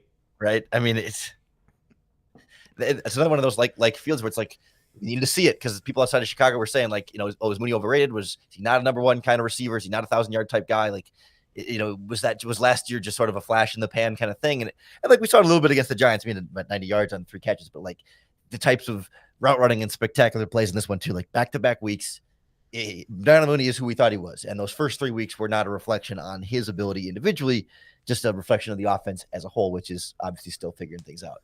Okay, I have a silly way to ask this question, but so obviously we know that Fields came into this season with like 11 starts under his belt. It was 11, right? Yeah, to add 12 games with 10 starts, I think. 12 games, 10 starts. If you were going to just guess at it, how many starts do you think changing offenses wholesale set him back? That's a good question. I mean, I think it's not all of them, but it's not none of them. Yeah, it's not. I think it's a necessary setback in this case, but I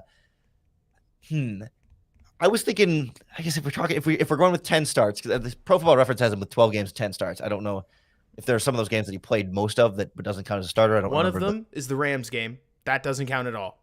And then one of them is the Cincinnati game that might as well count because he was put in very early. I can't believe I remember this, but that's the answer. So regardless, right? Like I was gonna say like he comes into this season like a guy who's maybe started 4 or 6 games, right? So like take away 6 or 6 or 10 of 6 or 8 of the starts, I guess, right around that range is what I would say it cost him. Like, he doesn't come in like having never done NFL, never faced NFL defenses before, but at No. the same time, you do erase a lot of that because everything has changed so much around him. Because not only is it the new system, but it is a brand new set of wide receivers and a brand new offensive line. Like, if the Bears had kept the personnel intact and just brought in a new head coach or a new offensive coordinator or whatever, like, I don't know that would have been as big of a setback, but the combination of all of them to me makes it more like 6 or 8 games. Right. Because I know I ended up down a rabbit hole last week wherein trying to find a comparison throw for the throw that Fields was a little late on the upbreaker for Equanimeous St. Brown that the corner fell off and made a play on in the Giants game.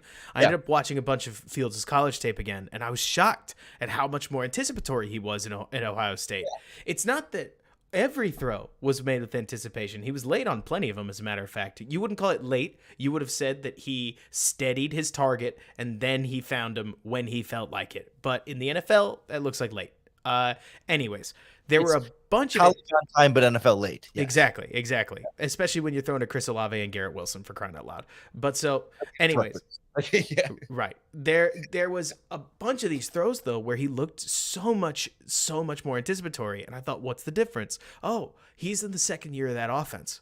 Like, there is a lot of this progress where, because they learned a whole new playbook, because everything's unfamiliar, because we're changing the way Fields' footwork works as well as his arm mechanics, you do have to beg the question of, I'm not going to say he's a whole rookie, but this game and last game, he looked much more like a quote-unquote second-year quarterback, making second-year quarterback progress, than he did in the Packers game or the third one, the Texans game, who admittedly, the Texans completely embarrassed Trevor Lawrence by the sounds of it as well. And they ended up losing that game 6-13 on a game where Lawrence had 50-some-odd passes, a little more, and 2 interceptions, like 28 completions. So not a great day from Lawrence, and I get that. But I'm just trying to think through it of like, okay, if Fields starts to come online around week 5, or not 5, like if we really start to see Fields take that next step, but it takes till week 10, would we end up looking back at this and say, yeah, that's about when he had a whole season of starts under his belt, if you knock off the right amount? Does that make sense? I think that's a good point. And I think it's why, for me, like, the pocket presence thing was such a big thing, because, like, regardless of offensive system, like, pocket presence is the same, right? No matter, every quarterback needs to be able to feel the pressure. Like, there's going to be different protections, sure, and different ways. Like, they coach him, like Eberflus said on the 4 verts play last week, where it was like, if they're in cover 2 like that, read your check down and take like one read and then scramble. Like, there are things that do vary slightly, but for the most part, it's just feeling offensive line and pass rush in the universal way that every quarterback does. You don't have the new system, new receivers type of excuse for why he bails too early on a pocket like that. And so, like, that was the kind of like isolated quarterback development that, regardless of system, really needed to see it. And why I come away so encouraged about that specifically, because of all the things you said. And because I don't think the change of system should affect that much, or not nearly as much as everything else, and especially like anticipation, like you said.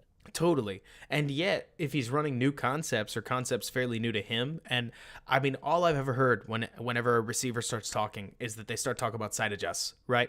You see the defense a certain way, and then you adjust to it. And Cole Kmet, to use an example, in Week 3's Texans game, made a side adjustment because he saw Jalen Petrie as a single high safety. He said to himself, I would like to not die. And so he sat his route down, and Justin Fields threw as if he was going to keep running. And that was it was still an overthrow either way. I believe that wholeheartedly, but that was part of why the interception looked especially bad, is because Cole Kmet started to break his route down, and Fields threw it as if he was going to continue moving. So he was just not even anywhere close, not even in like tip the ball away distance. Yeah. And the reason I bring that up, Lorin, is because, like you're saying, I mean, it's one thing to say, oh, okay, second-year quarterback, you'd hope that they throw with anticipation. Well, anticipation implies trust, and Fields may not trust that these guys have any idea where they're supposed to be. Like, it's and some of that may be on Fields, and some of that may be on the receiver. But if you throw a slant and they don't run a slant, or they run it at a different depth, it's a crap-looking throw. And the quarterback gets held accountable for that, because it's impossible for us to say, okay, was that a receiver's problem or not? Like with Mooney's thing, we don't have the all 22. It looked like he had a cover 3 safety trying to play inside leverage. And so when he went inside and then broke back outside, he had him beat, right? And Fields, I can't say this for sure because, Lorin, I think that the left tackle, Braxton Jones, was pushing in on him a little bit and that Fields' clock sped up. I do think, hey, you can call this credit to him. You don't have to. That Fields threw the ball a little early. I think he rushed the throw a little bit, but he didn't put the touch on it that he needs to in that setting to account for the rush. Does that make sense? Yeah. That location makes a little more sense if you just lob the ball a bit more, because then Mooney turns around, says, oh, I'm not close to it, and breaks back for the ball and catches it, ideally dragging 2 feet. We've seen this kind of thing all the time, right? Yeah. But all the same, Fields in week 2 was oblivious to pressure. If Fields in week 5 is saying, I'm sensing pressure, I know I have a man open, I can get this ball out, and throws it a certain way that doesn't work, hey, progress all the same. Way better than either a pure physical mistake or a pure mental mistake. But it does feel like, to your point, that when there are some things that I think Fields entered this season rawer on than it should be, right? But I also think that there's a lot of progress that we're seeing every single game right now. And the fact that Fields is starting to run the offense a little bit better, especially when it comes to the quick game, is really encouraging. We'll have to see like what he does against the blitz, but I mean, Lorin, at what point do we get to look around and say, hey, if none of these second-year quarterbacks are really popping off, maybe we should just give them all a little bit of extra time? Right. I mean, especially in a class like that where you had 4 so early in there that, like, I mean, Trey Lance kind of skews things because he's hurt, but like we've seen, well, like prior to this week, Trevor Lawrence was looking pretty darn great, and then you mentioned he threw 52 times. I can't imagine Justin Fields getting 52 pass attempts in a game. It's this more. season. I think it was like 56. I mean, it was insane. Man. Against Wink Martindale, just blitzing the hell out of him. I'm sure. Like that's rough. And then I mean, we got so spoiled by some of these quarterbacks that came in and were really good early in their careers, right? I mean, Patrick Mahomes in his first season as a starter, not his first year, but like, him coming out so quickly. And even Watson was pretty good right out of the gate. Like some of these quarterbacks have been the anomaly in the same way that like Tom Brady and Aaron Rodgers are making us think quarterbacks should be playing better into their late 30s. And maybe Russell Wilson is just hitting that normal age that every quarterback, like usually like 33 is when quarterbacks used to start dropping off. And that's right where Russell Wilson is right now. Like maybe that's just what normal is supposed to look like. And we got skewed away and have a new, a distorted idea of what normal should look like for an older quarterback. And maybe we have a distorted view of what normal should look like for a younger quarterback because of some of the other recent guys that have been the exceptions. And now Fields and Wilson and Lawrence are back to like, oh yeah, it does take time. And Josh Allen too. Like, oh yeah, it does take time. And of course, Justin Herbert's one of the other ones that played really well so early in their careers that throw things off for everybody else that maybe more patience is required across the board. Right. And I mean, other option, like Lorin, if you asked me without knowing anything about how they were playing, right? So I didn't have to say this like I'm making an excuse for Geno Smith, right? Or like, how does Robert account for Geno Smith within all this? All I have ever heard is that every single year a quarterback stays in the league, they feel like they know the game better, that they play the game a little bit faster, and that in most cases, when you see somebody just refusing to retire, a good example here is Andy Dalton. It's because Andy Dalton thinks that there's a legitimate case to be made that he's better than he ever was as a Bengal because he gets the game more now, even if he's older and his body can't do what it used to be able to do. So when you get somebody like Geno Smith, there actually is a real argument that there are more quarterbacks than just Geno out there that have a lot of talent, have been on rosters, have figured the game out, and just needed their chance. Now, I'm not saying that makes it a good idea to trust Geno Smith as the face of your franchise. You know where I'm coming from in this. But we used to say you got to wait till year 3 to judge a quarterback. That was the whole problem with Mitch. Was that we said, okay, year 1, not great. Year 2, great strides. Can't wait to see that year 3 jump. And we didn't get one. But it's like you're saying, I do think that there's part of this stuff where, I mean, for crying out loud, I'm sure you remember this, but when you were growing up as a kid, and I assume that you sat with your dad like any young boy does, right? Yeah. And he probably told you preseason doesn't matter. My dad told me preseason doesn't matter. And now we, as part of the media, I guess, freak out of the preseason because it's part of the job, right? Yeah. And so part of me wonders, do we just need to take a step back and go back to that old adage of like, okay, he gets 3 years at least. Most of these rookies are going to get 3 years at least. And so if we run him out on a rail too fast because he had 45 bad snaps against XY team, you miss the forest for the trees, you know? And because I'm not going to throw Lawrence out. There's no sense in that. Right? I don't think Zach Wilson's done anything to necessarily deserve hitting him with the B word, but it all does make for way more interesting. It makes for a lot of Twitter engagement to freak out over any of these guys because you get a whole fan base in uproar. But saying, hey, look at Jared Goff. He's getting better. Like, we can say we know who he is, and I definitely am not about to say that he's like a superstar stud, right? But you can look around the league at a whole bunch of quarterbacks that are getting even better than who we told ourselves they were, and other quarterbacks like Tannehill that are hitting their peak and they're falling off just like they normally used to before Brady. Like nothing about Russ is weird according to old rules. It's just weird according to, well, they're doing it. Why can't he? And to your point about both Goff and Geno Smith, like both quarterbacks that have been now in their same system for multiple seasons. Geno's been there for 3 years working with those same wide receivers for multiple years. Like, and both teams have really talented wide receivers. Maybe not all DK Metcalf, but like the Lions have a good receiving core. Seahawks have a good receiving core. Seahawks offensive line isn't nearly as good as the Lions, but like they invested 2 early draft picks at those 2 tackle spots. They brought in Austin Blythe at the center spot. They traded for a guard. Like those teams have built around their quarterbacks and given their quarterbacks time in that system. And so like, I think that's how you measure a quarterback with time. It's built around and with time. And I think we saw with Mitch Trubisky, he was built around, in 2018, like he had decent receivers, really good defense, good running game. Offensive line was I don't want to use the word like great, but like they were good enough. Sure. And they remained somewhat built around him for 2 or 3 seasons. And so you had the supporting cast and time plus supporting cast didn't equal good quarterback. So that's how you knew not good. You got to give quarterback time and supporting cast for a couple of seasons to figure out if they're good or not. And so the Bears haven't done supporting cast yet, even with Fields. So the time doesn't start really counting as on that sort of clock of evaluation nearly as much as it might for like Mitch Trubisky at this early in his career. Of course. And I mean, like, man, you get it. I get it. It's really easy with how Mahomes and Herbert. Mahomes, by the way, isn't even fair in this conversation because we saw him in his second year.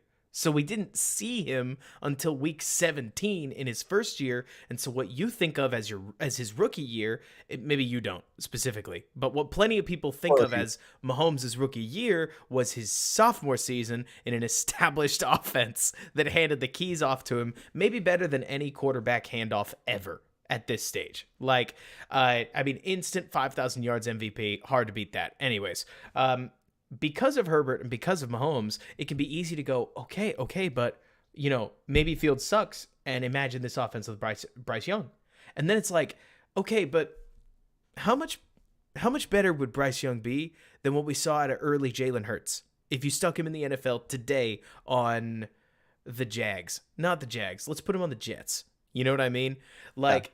And back to our whole like veterans get better example, I think a lot of people expected Mariota to look dramatically worse in a terrible Atlanta roster. Like, you can tell that some of these guys were in the league for a reason, that they got that they were super talented in the first place. And as they've gotten better, they're a lot more confident and comfortable in who they are and who they aren't. Peak Nick Foles.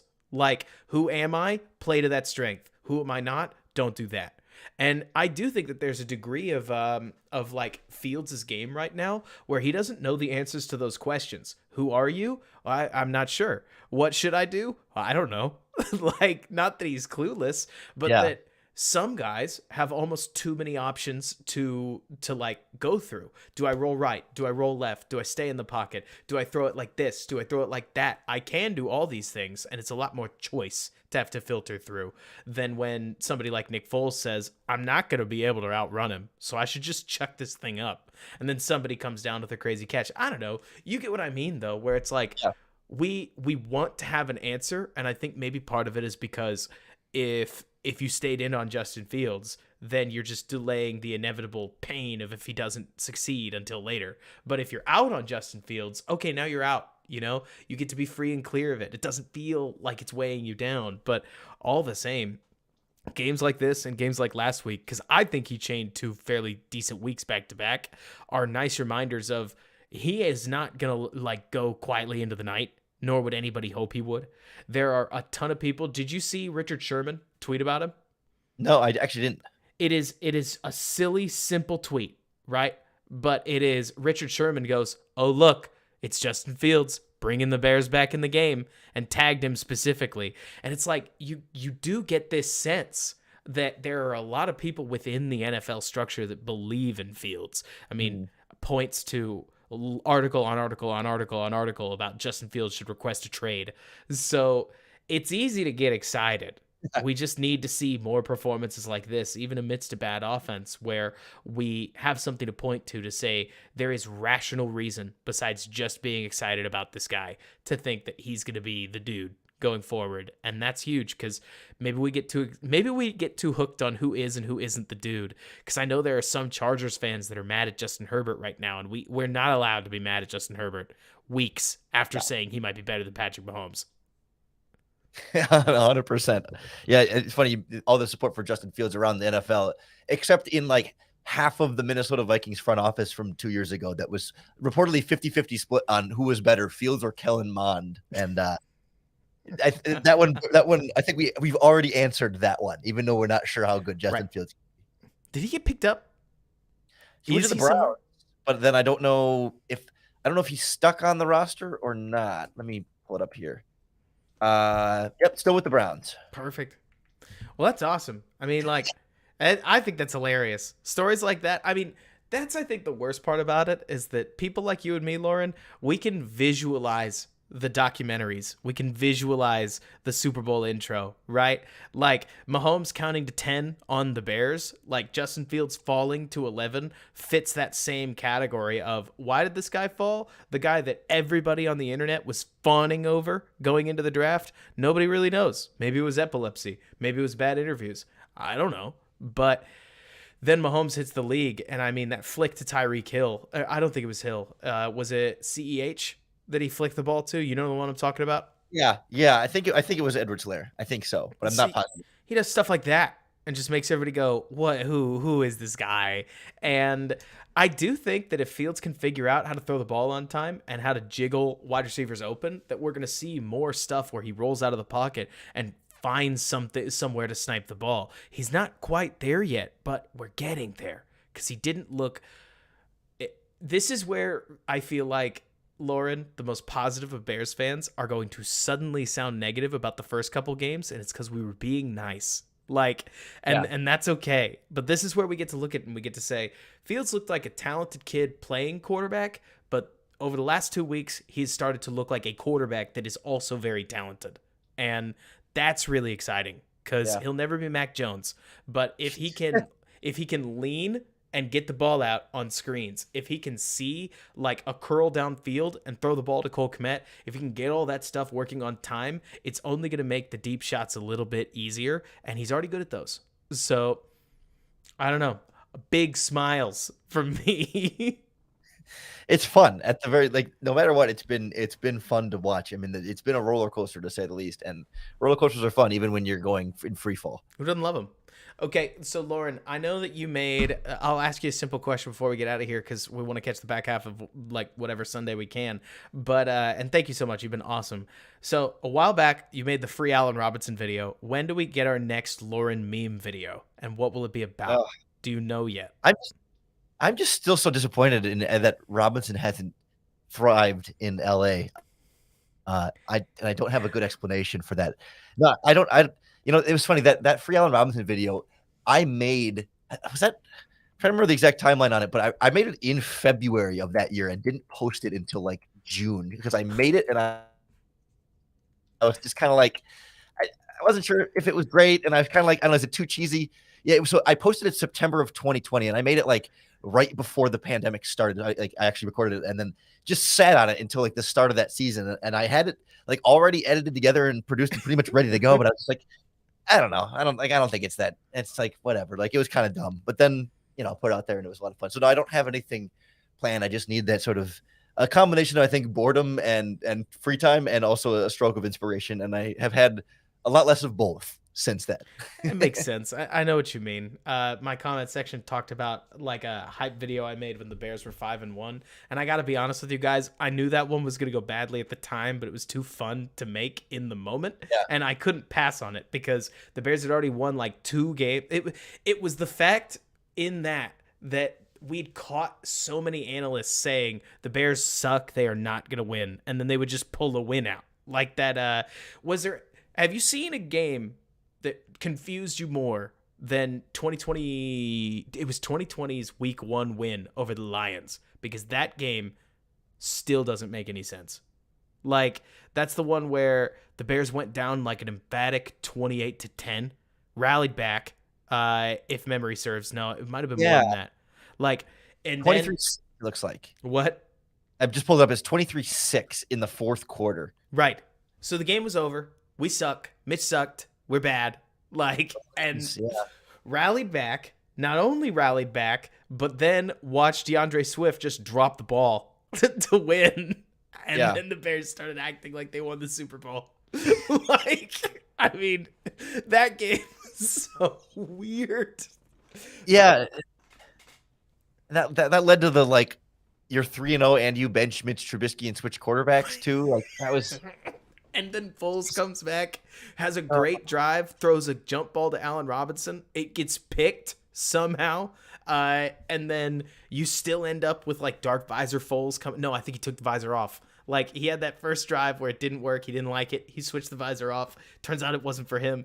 And anyways, like, there have been some weird ones. That's hilarious. So what prompted you to make the free Allen Robinson video? Did you just know it was coming?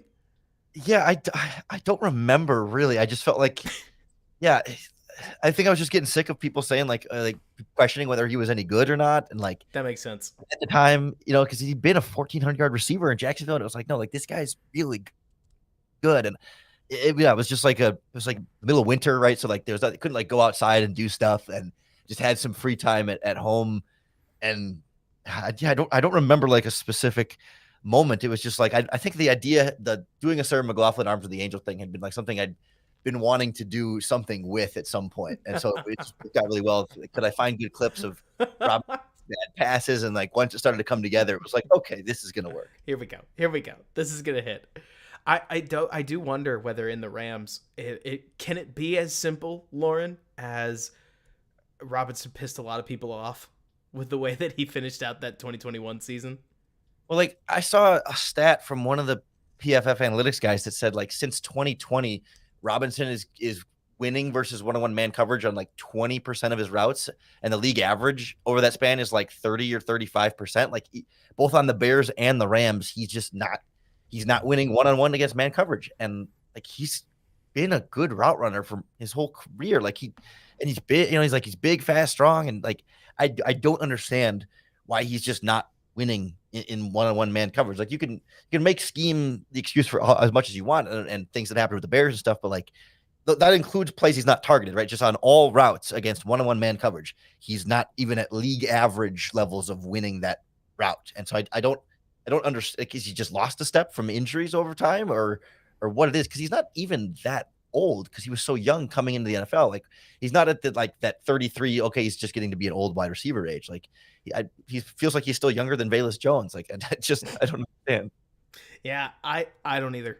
I mean, don't get me wrong. At the end of Robinson's tenure, not 2021, That was really bad. But like, let's talk about 2020, where Robinson was a technician more so than an athletic specimen, right? Like, he wasn't going to throw such a jagged break that a corner like exploded off of him and he was 10 yards open. But Robinson was good about getting a consistent half step. And I do wonder whether turning, I don't know, 28 to 29 or getting paid $50 million and just $50 million was enough to where Robinson worked out every other day, worked out 2 hours instead of 3 hours, or I don't know. That's not necessarily the best example because you can do a lot in a 2 hour workout and you know that, but you get what I mean, where it's like it's wild to me how one of the most under talked about things in the NFL is that the people who want to get better in many cases do, and the people who are good where they are in many cases fall off. Like Anthony Miller, who I tend to think that entered his first year with something to prove and entered his second, third, fourth year thinking Mitch was the problem. I'm going to be fine once I get a better quarterback. And it obviously has not worked out that way. Like, Yeah. It is wild how something can so simplistically come down, right, to does the player want it enough? And it makes me wonder because if I don't, like, Robinson's an awesome player. Why is it not working? I don't know. But He's in LA, and there are there's a lot to do in LA besides football while you're out there. I'm not questioning his character or anything, but no. just that there's a lot. Certainly, if I was in LA, I would spend a lot more time at the beach than I would if I was playing in Chicago. You know what I mean? Absolutely. And I mean, for crying out loud, it can't be like or it can't be completely out of the question that there are some players out there that they get their big payday, they mutter to themselves, I'm not going to get paid again. Like, this is my deal for the rest of my life. And that's it, right? I mean, I'm sure you've heard the reports, right, that Will Fuller doesn't even like football, you know? And so if one of those exists, it would be mentally ridiculous to suggest that every football player out there isn't on some kind of scale. You've got the guys like Aaron Donald that tell you openly, like, I just got everything I wanted in football, almost to the point where you wonder why he's still playing, because he was so open about, like, I got everything I wanted in football. I am done. And then there are other players like Will Fuller who are like, I do this because I get paid. Right. And so I wonder what's going on there, but I'm serious I don't get fined. Yeah, exactly. Happy for him that he did get paid because I think he earned it. Happy Tariq Cohen got paid when he did. Lord, that was a nightmare. But it's wild to see where the Bears go up from here. I will ask you this before you go. Okay, so looking into the future, how do you think the Bears spend their money? I think the draft is a much more like I don't want to call it obvious. It's not, because if we were going to say it was obvious, it's a 3-tech. Right, and everybody gets mad. But in the top 5, I don't know the class that well, but I'm not guessing there'll be a 3-tech in the top 5 or top 10 at least where they'll be drafted. Jalen Carter. If they're in the top 5, Jalen Carter's the dude. If they're not there, I'm with you. But anyways, the point is, when it comes to free agency money, where do you think that they go here? Like, whether that's names, whether that's positions, like, obviously everybody wants to talk about, the free agent wide receivers suck. And then you beg the question, is Alan Lazard worse than Dante Pettis? Obviously not. But all the same, Lorin, like, have you looked at the free agent class at all for 22? I haven't really looked much at all at specific players, but in terms of like where they think they're going to invest it, I can guarantee you Ryan Poles is going to sign some offensive lineman to big money. I mean, that's just at least one, the way they did that in Kansas City. And I think the way they're seeing some questionable consistency there at a few of those spots. I mean, we'll see what they do with Cody Whitehair's contract when the season comes up. I know it depends on how many games he's going to play, but obviously like the Mustafa Lucas Patrick thing has been a little rough. I think Jenkins will probably be able to hold down the spot, and I guess we'll see how Borum and Jones do over the course of a full season. But it does feel like one of those 5 spots they got to throw some money at just to because they have the money and need to throw it somewhere at something. I'm sure they'll go out and get a big time wide receiver, and I'm sure they'll try and get another Larry Ogunjobi type, like 3 technique. But I don't know, do they trade Robert Quinn at the deadline, or do they trade Robert Quinn in the offseason? Then that becomes probably a fairly big priority as well, because I don't know if Al-Qadim Muhammad is going to be a long-term thing there. Do they re-sign Roquan Smith?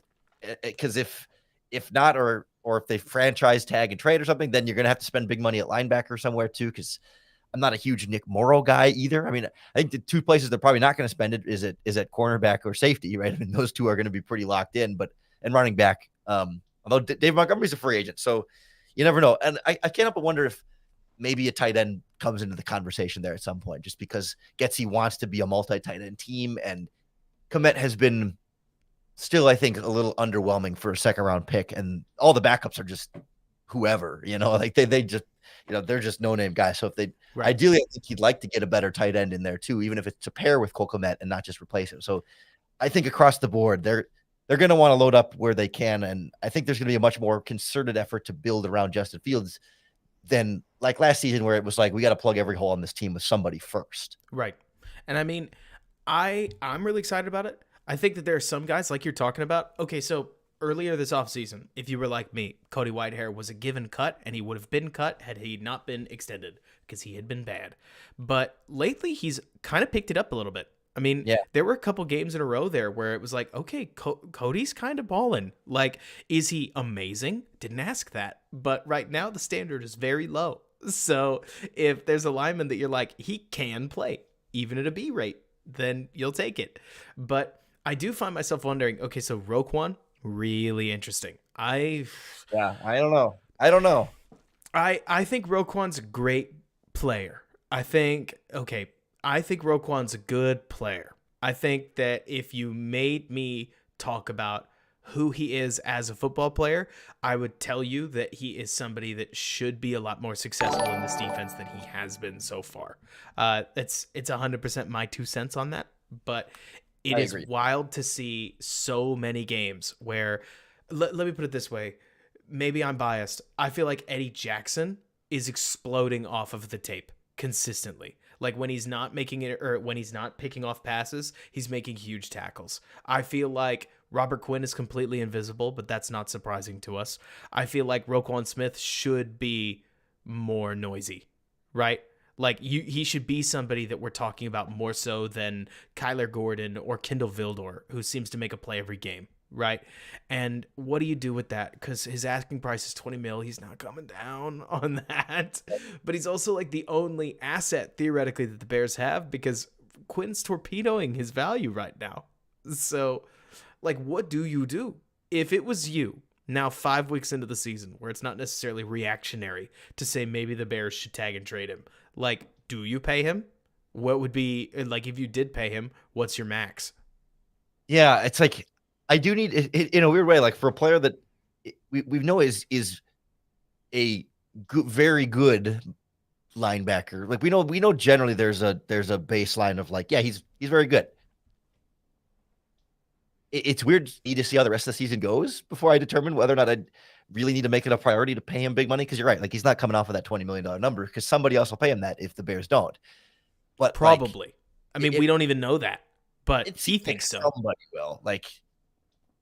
But if the season ended today, I'm not giving him a $20 million a year contract. Like I get that, like, you don't want to let talented players leave the system, but like he hasn't looked like the perfect fit. Like, to your credit, like he should be playing better in this system right now. Like it should be easier for him, and it's not. And that when you're talking about a $20 million guy, that's, you need to be certain that this is like a foundational player that is exactly what you want at a very, very critical position on this defense, in the same way that Eddie Jackson is. Like, that's why he's a $17 million a year guy that is playing like that right now, and why he belongs as a long-term piece on that back end. But if you're committing it as the top of your roster financial investment, it's got to be a perfect type of fit. And so far, it's not. I mean, I think I think it was the Houston game. Like he looked the most reactive and the best he has. Yeah, he was coming downhill and making big plays, and it was like, okay, that's the guy that's the kind of play. If you get that for 17 games, that's a $20 million linebacker in this defense. But then Giants game, kind of back to a little bit more of the same. And I'll still need to see the all 22 on this one, but it didn't feel like there were a couple plays where he got to Cook in the backfield, but just didn't make the tackle. Or I think there was a screen pass outside where he got around and just couldn't bring down the defender. And so like a $20 million linebacker makes those plays. A very good linebacker who we like, but is just very good, will miss those plays. And that's what we're seeing. We're seeing him be a $10 million linebacker, which is still very good and could be a Pro Bowl player at that level, but it's just not Fred. Like we watch Fred Warner in week 1, and every week that we've watched Fred Warner, like you can see the difference. And Incredible. if he wants Fred Warner money, he needs to play like Fred Warner. And Fred Warner is playing linebacker at a level higher than Roquan Smith right now. And so I can't give him that money. And Ryan Poles doesn't have the connection, didn't draft him, doesn't have doesn't owe him, doesn't feel like that he needs to keep him if he has him. That's why the negotiations broke down the way they were. And I'm not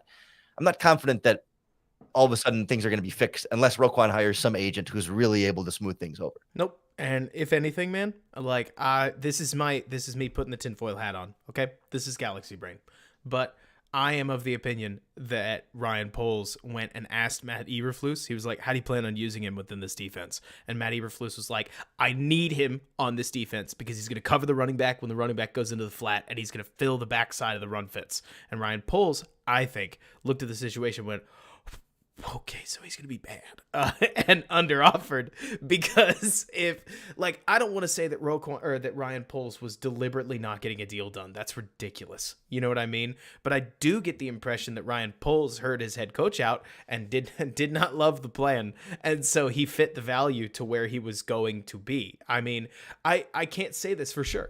Right? There is some serious galaxy braining, but there are a lot of GMs that under the pressure that they were under. I mean, fans hated the idea that Roquan Smith didn't get an extension. Like, that was a very gutty move in the same vein as trading Khalil Mack, which did not make Ryan Poles any friends, right? And so now, like, here's Quan betting on himself, and I think he's proving Poles correct. Like, it's a good thing that we didn't pay him mega money because we didn't know, and that would have been a really horrible deal at this point, but all the same, like, $10 million even right now, like that would be it'd be nice if Roquan stuck around for $10 million. But like, if you asked me who on this defense deserves $20 million, like Jalen Johnson looks needed. Eddie Jackson looks awesome. Like, I'd rather extend both of those guys, which would be weird because Jackson's already making mega money. But like, I'd rather get out ahead on that than I would pay $20 million to Roquan. Let me put it this way, Lorin. If I gave you the opportunity right now to sign somebody to $18 million, you either get a Fletcher Cox, like Onyemata-like defensive tackle, or you get Roquan Smith. Do you think the linebacker is worth it in that capacity?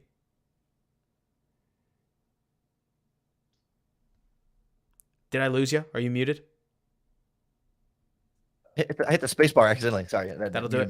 Oh, yeah, it depends on what my alternative is at linebacker, because we already know what our alternative is at defensive tackle, right? It becomes like, am I Roquan and Justin Jones, or am I Fletcher Cox and blank? You know what I mean? Like, what is, I very well might be able to look in free agency, and I have not, but I might be able to find a linebacker in free agency that is obviously not as good as Roquan Smith, but good enough that I can live with and say, oh, if I had a really good pass rushing defensive tackle and a pretty good linebacker on the inside, like, I would probably take that over paying Roquan Smith and then rolling with maybe Justin Jones and company again in the defensive tackle spot, because I like that alternative. So like, it's not as easy as a 1-to-1, but I would lean away from that kind of money for Roquan at this point. And I do think the Khalil Mack point that you brought up was a good one, that if Poles is not afraid to do the unpopular thing by trading Khalil Mack for a second-round pick, because it's the same argument to some extent, where it's like, you don't let really good players leave your team just because they're making too much money or whatever, because they're really good players, and you just need to amass really good players wherever you can. And Poles is like, yeah, but we're not there yet. And I don't know if this offseason they're going to say, is Roquan Smith going to be the difference between the Bears making the playoffs next year and not, when if you could tag him and trade him and get a high draft pick for him, all of a sudden, like, that might be better for your long-term future. You could get an even better fit at linebacker, and maybe accept that your linebacking play is going to be a little bit worse, but be able to invest that money elsewhere. Like you said, at a pass rushing defensive tackle or something. Especially since I've only seen Quan make maybe 2 plays in coverage. That's not even bad balls, for the record. That's like dropping back into the right spot and taking away the primary read. You know what I mean? I'll tell you, okay, I don't want to be foreboding. This is going to sound awfully like Grim Reaper and almost high on myself in the world of prophecy, but Roquan needs to stay healthy. He needs to stay healthy, not for the Bears' sake, but because I don't think it will do him any favors for literally anybody else to play in his place, right? Because right now, I don't know if he's offering much to the Bears defense. And if Jack Sanborn comes in, makes a bunch of plays, ooh, that looks worse. Like, you know what I mean? Here's what I'll say though. Like, don't you think if Roquan Smith got hurt in a way that isn't detrimental to his health this offseason? Just, I don't know, turf toe for like a game or two. Well, no, I'm saying like if Roquan Smith didn't play another game this season and enters free agency next season, the Bears say, no, we're just going to let you go or whatever. Mm-hmm. Does the first 5 games of this year lower his value all that much, right? Like, it's gotta, you know? But like, don't you think other teams will say, well, like, you know, especially if he has this injury and it's like, oh, maybe he was playing hurt the whole time, that maybe, like, is this 5-game sample size so far going to be what teams evaluate in free agency, or will they look at his first 5 seasons and say, okay, like, maybe if we sign him to our defense, we're going to get that Roquan Smith? Like, I wonder if there might be an incentive for him to protect his body a little bit more, if he can not allow it to affect his reputation as a free agent in the future, which is a very tricky thing because he would have to be hurt in a way that wouldn't linger into the offseason or something. Exactly. But, like, I think he's not too far gone yet, but if he plays 17 games of that's true, football, that hurts his value more than sitting out the rest of these games. Maybe if it's a real or not real injury. I see what you're saying. It's a hand.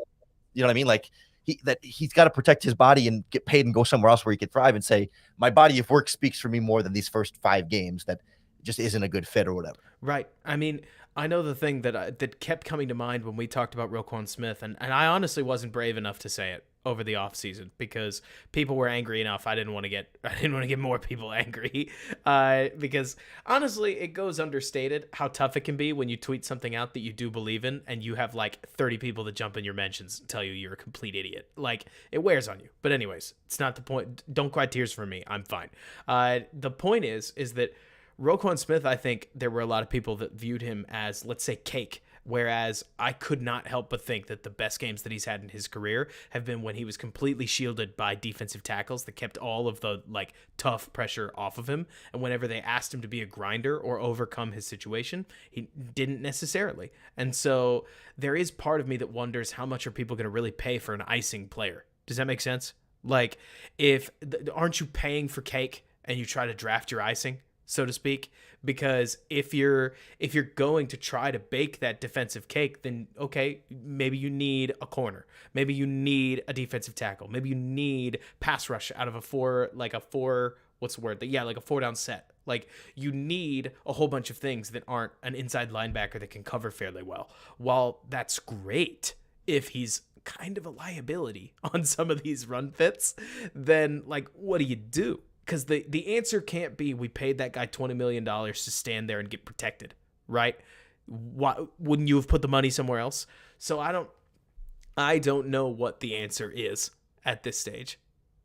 Yeah, it's like a quarterback that needs the perfect supporting cast. It's like you don't pay Jared Goff that much money because he really needs good wide receivers and a good offensive line. Or same with Jimmy Garoppolo, right? Like Roquan Smith, right. A little bit of that on defense, where it's like, yeah, if you have a really good defensive line in front of him, he could just play free and get off, just run around blocks. Great. He looks like he could like in the same Jimmy Garoppolo way, like he could take your team to a Super Bowl if you have really good wide receivers, and he just needs to game manage. Like Roquan Smith is kind of a defensive game manager in that kind of way, where he does have special traits, but just the kind of traits that need a little bit more help. And without that like decisive downhill attacking style that we saw against the Texans, where it just really locked in, like that's not necessarily the type of linebacker that you lock into that much money, because he's more the icing than the cake. I like that analogy a lot.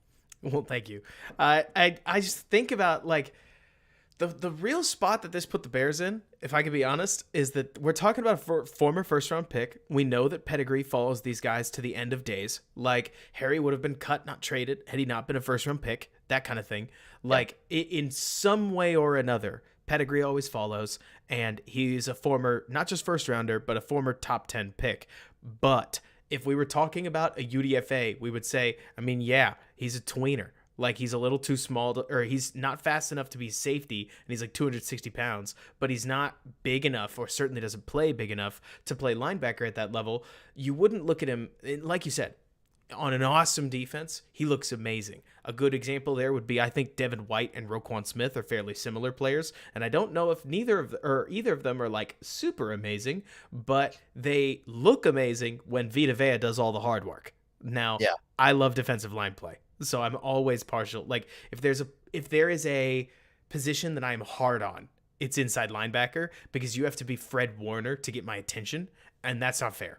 Because if I'll glow over Akeem Hicks, who, while I thought he was amazing in 2018, was just a pretty good defensive lineman for a while, then like that's I should theoretically be able to glow about Roquan Smith, but he's getting washed out of all his run fits. He doesn't anticipate the backer particularly, or like the back particularly well. There's a bunch of things we could talk about that are worrying, and he's the Bears' only real asset left to trade. So the Bears are sitting here wondering, oh, okay, but what do we do with him? Because the answer can't be just like let him walk and be without Roquan Smith. Just like how if we looked at the Bears' future plan, we can't say, okay, so Jalen Johnson's hurt and he never makes it to a second contract. Most Bears fans would go, I don't really want to live in that world. Can we live in a world where that's not the case? Yeah. And so I hope. I am now curious, now that you mention it, whether there's a point where Roquan's shadow agent or whatever tells him, go down with a quad injury and never play again. Because I do wonder whether if he didn't play another down, right, you could have teams out there that would say, okay, but he can't be that bad. Like, it must have been the fact that he missed all of camp and he was still rounding into playing shape. Like, he's the Roquan Smith that we know. But now we can get him at a discount. Instead of, this may be who he is, right? Yeah. I mean, given his the lack of agent thing is always going to make it impossible to predict. He does seem like a guy who's committed to, like, he's saying, okay, I'm going to bet on myself and try and play my heart out. And maybe I don't know if he's pressing too hard on some of these things then as a result or what it is. But yeah, I just wonder, what kind of, because the Bears were certainly willing to do the whole like Tevin Jenkins is injured thing. Yeah. And was Roquan Smith injured at the beginning of that too? I don't like before they put him on the pup. So yeah. Yes. There was an injury there too. Like they've played ball, but it seems like Roquan is past that for now and is just gonna roll for it. But you never know if a game's coming up or he's struggling a little bit and comes up on the injury report with something soft tissue. You just wonder a little bit. Oh, somebody else asked about trade or extend. This is a good one, Lorin. Say that you could sign David Montgomery for an $8 million a year deal. Would you ink it, or would you still let him go? Because I'll tell you what, I think Herbert is a way better runner. Montgomery is like 4 times the pass protector he is, and geez, he's actually really good when you pass him the ball. Like, he's almost making a few too many plays for me to let him go, and I am such a big RDSM guy. Like, where is your head at? Yeah, 8 million is a number that I'm a little torn. Like, if you'd said 6, I would have been like, sure, easy. Like, I could do it at 6 for sure. It's always got to be a little more than you want it to be, which is why I picked 8. It's not problem. 10, which is wholly objectionable, but it's Totally. not 6, which is completely fair. Yeah, so at 8, I gotta say no. Just like what's in the best interest. Like, there are so many things you need to do on this football team to build around the quarterback, right? And to commit $8 million to one player at running back when you have Khalil Herbert and Ebner has had flashes, but Herbert can be a number 1 running back and can carry the load just fine by himself. And to be able to take that $8 million and add that more on the, like, that's James Daniels' salary for another offensive lineman, right? Or and that's he's been a beast. Yeah, it's like that. So if you look at it that way and say, okay, would I rather, like, if I was going to sign 1 offensive lineman and David Montgomery, or 2 really good free agent offensive linemen, I would rather have the 2 like, my money goes farther, or say it's 2 wide receivers or 2, or instead of 1 at that position and David Montgomery, my money's going to go so much farther at those other places. Like, if I felt really good about the rest of the team and I had the cap space to throw Montgomery underneath that, sure, I'd love to have him back. And $8 million is not unreasonable, but it's just, given the Bears where they're starting from foundationally, it's not in the best interest of the team to like, Montgomery and Herbert is a luxury. And at $8 million, this is not a team that's in a position to pay $8 million for that luxury. They can have that luxury on rookie contracts for sure. But I agree. It's a luxury here. You need to, you can't afford to you currently aren't getting enough food on the table. So you can't go out and buy the flat screen TV when you need to focus on just getting food on the table for this team. And then once you have food on the table, then you can add a flat screen TV or whatever your luxury wants to be. But trust me, Lorin, if you'd asked me this 5 weeks ago, I would have said everything you're saying. And somehow we're ending up in this place where whenever the Bears need a play and Montgomery catches the ball on like a dumb check down or something, he makes the first man vaporize, trucks the second man, and looks like a superhero, turning a screen that should have been dead on impact into 30 yards. Like, I'm sitting here flabbergasted because, like I said on the podcast, that jump cut on that first ball was like, holy shit. Like, what are we looking at? I mean, you want to talk about, I brought Monty up partially because the chat brought him up, but also these were two dudes like Roquan and Monty that bet on themselves, that went into this year saying, I'm going to play and I'm going to earn it. And I keep seeing plays from 32 that have me like, dang. Like, so all I understand about team building, and it's not perfect, is that part of the reason that you see guys get overpaid is because if you send the message to the locker room that I don't actually care how much you bring or like do for this team, like it doesn't really matter how much you grind for me, like I'm really only going to pay you if it's literally in the best interest of the team, you get a bunch of people that tune you out. But in theory, part of me wonders, I know this is so stupid, because part of me is like, this is ridiculous. Mooney needs an extension. Jalen needs an extension. You could extend Eddie Jackson. It doesn't have to be Montgomery. But part of me thinks that if you did, like if it only cost a $2 million premium to pay the guy that I swear, Lorin, sometimes seems like he's the beating heart of the offense as a running back. It's ridiculous. He's not even that good in the world of actually toting the rock, which is the most ridiculous part about it. But as a receiver, I am stunned at what he does with the ball in his hands. And I don't know what that's worth. If he keeps playing like he's playing, because it's on these individual plays where I'm like, ooh, he's doing things that nobody else on this roster can, and the roster's better for it. I don't know. Like, I did not ever expect to be on board for paying Montgomery. I thought he was the clear, like, duh, you don't pay him. But if I had to choose between $8 million to get Nelson, you brought up offensive linemen. Say the offensive linemen are given. You get to bring in Nelson Aguilar or David Montgomery. Who do you want more? Aguilar's not the name that gets me fired up. Of course it's not. Both of them will be worth $8 million. Lazard's going to get way more than that. Like, so like my thing is that, like, yes, I agree. David Montgomery is the heartbeat of this offense right now. And I think if you had an offense with like Montgomery and Mooney are like your two clearly your best weapons here. But like, if you build this offense the way you want to, ideally, David Montgomery will be your fourth best weapon. I mean, ideally, you have two wide receivers and a tight end that are better than him for sure, and maybe a number 3 receiver. So, like, is $8 million how much you want to pay your fourth best offensive option? Like, that's how I have to think about it. And the other thing I'm concerned about is that, you know, he's up to 750 or over. I guess not including this the cliff. Yeah, he's right at the touches number. He's going to be at 1,000 here really soon. He's going to turn 26. I just turned 25 this summer, but like any contract extension, I need to be able to get out of after 2 years maximum. Like guaranteed money, anything after 2 years, like I need to be able to leave it. But once he hits 27, 28, like I can't be locked into like 4 years of not fully guaranteed, but full years of heavy guarantees or anything like that. Like regardless of what the dollar amount is, you can't be locked in more than a year or two on Montgomery contract. And you have to understand that he's going to should be your fourth best offensive weapon and should be paid then like your fourth best offensive weapon. And if $8 million is that, then okay, but probably not given the needs on the offensive line and the defense across the board. Does it make sense to you, $8 million, if you thought about it from the 2024 cap perspective, assuming a double jump? Like you can make the numbers work, right? Like I'm not trying to fence you in. I'm trying to legitimately think that this is something that if it happens, I'm just not going to be stunned.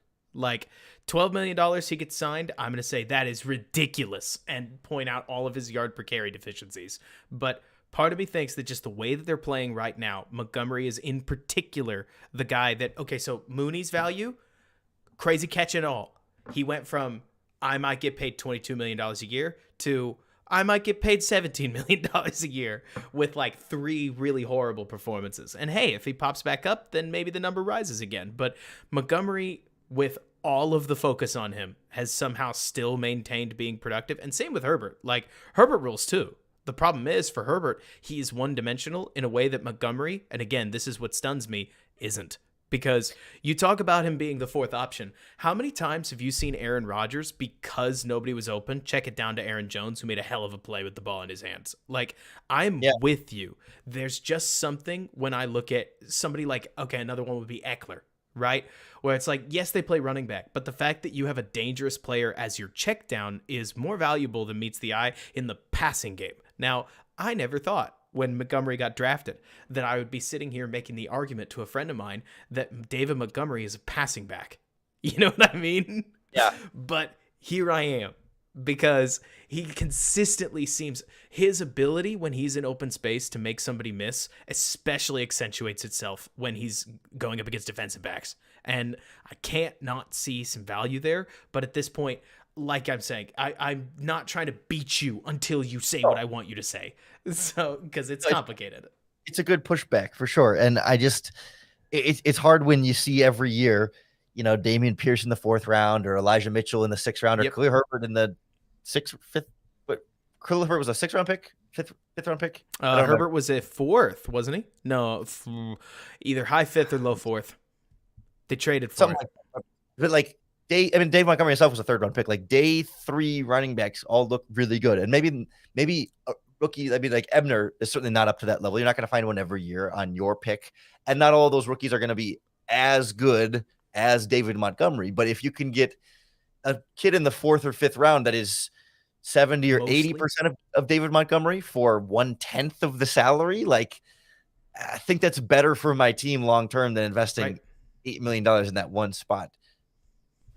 No, I completely hear you. And it sounds like Herbert was a 6th rounder, which only like further makes it clear. Philip Lindsay, who granted he had like 2 pop-off years and then wasn't anymore, was a UDFA. What? That's all you need is a couple pop-off years, and then all right, good, get another one. Yeah, exactly. It sucks. Honestly, I'd love to see the rookie wage scale reworked for running backs, because I think that there's too many of them that take like 200 carries and they ought to get paid for it. But that's another conversation. Lorin, my wife needs me to help bring in groceries. Thank you so much for coming on. Seriously, plug everything you can, because everything you guys do is awesome.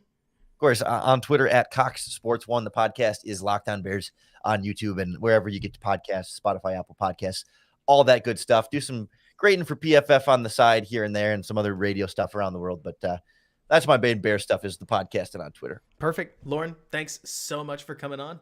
Everybody on here. Reinhardt, you mentioned that the schedule's crazy, so I don't know what the guys are going to do later. We're going to do 10-minute drill live on, Jeff's going to be on site. He and his mom are going to be at the game. She's really excited about it. It's her first Bears game. That gets everybody going. But so we'll do 10-minute drill live as much as that works. I'm going to do the standard All-22 view as much as I wish the All-22 came out faster for a Thursday night game. It doesn't. I still get it on like Monday morning, maybe. And so we will, like, I'll go through that. We'll do our usual Tuesday review. The nice thing is that I think I should get the Thursday All-22 a little quicker than I expected to. So we'll see what happens there. But schedule as normal, and we'll figure it out as we go. Lorin, thanks again.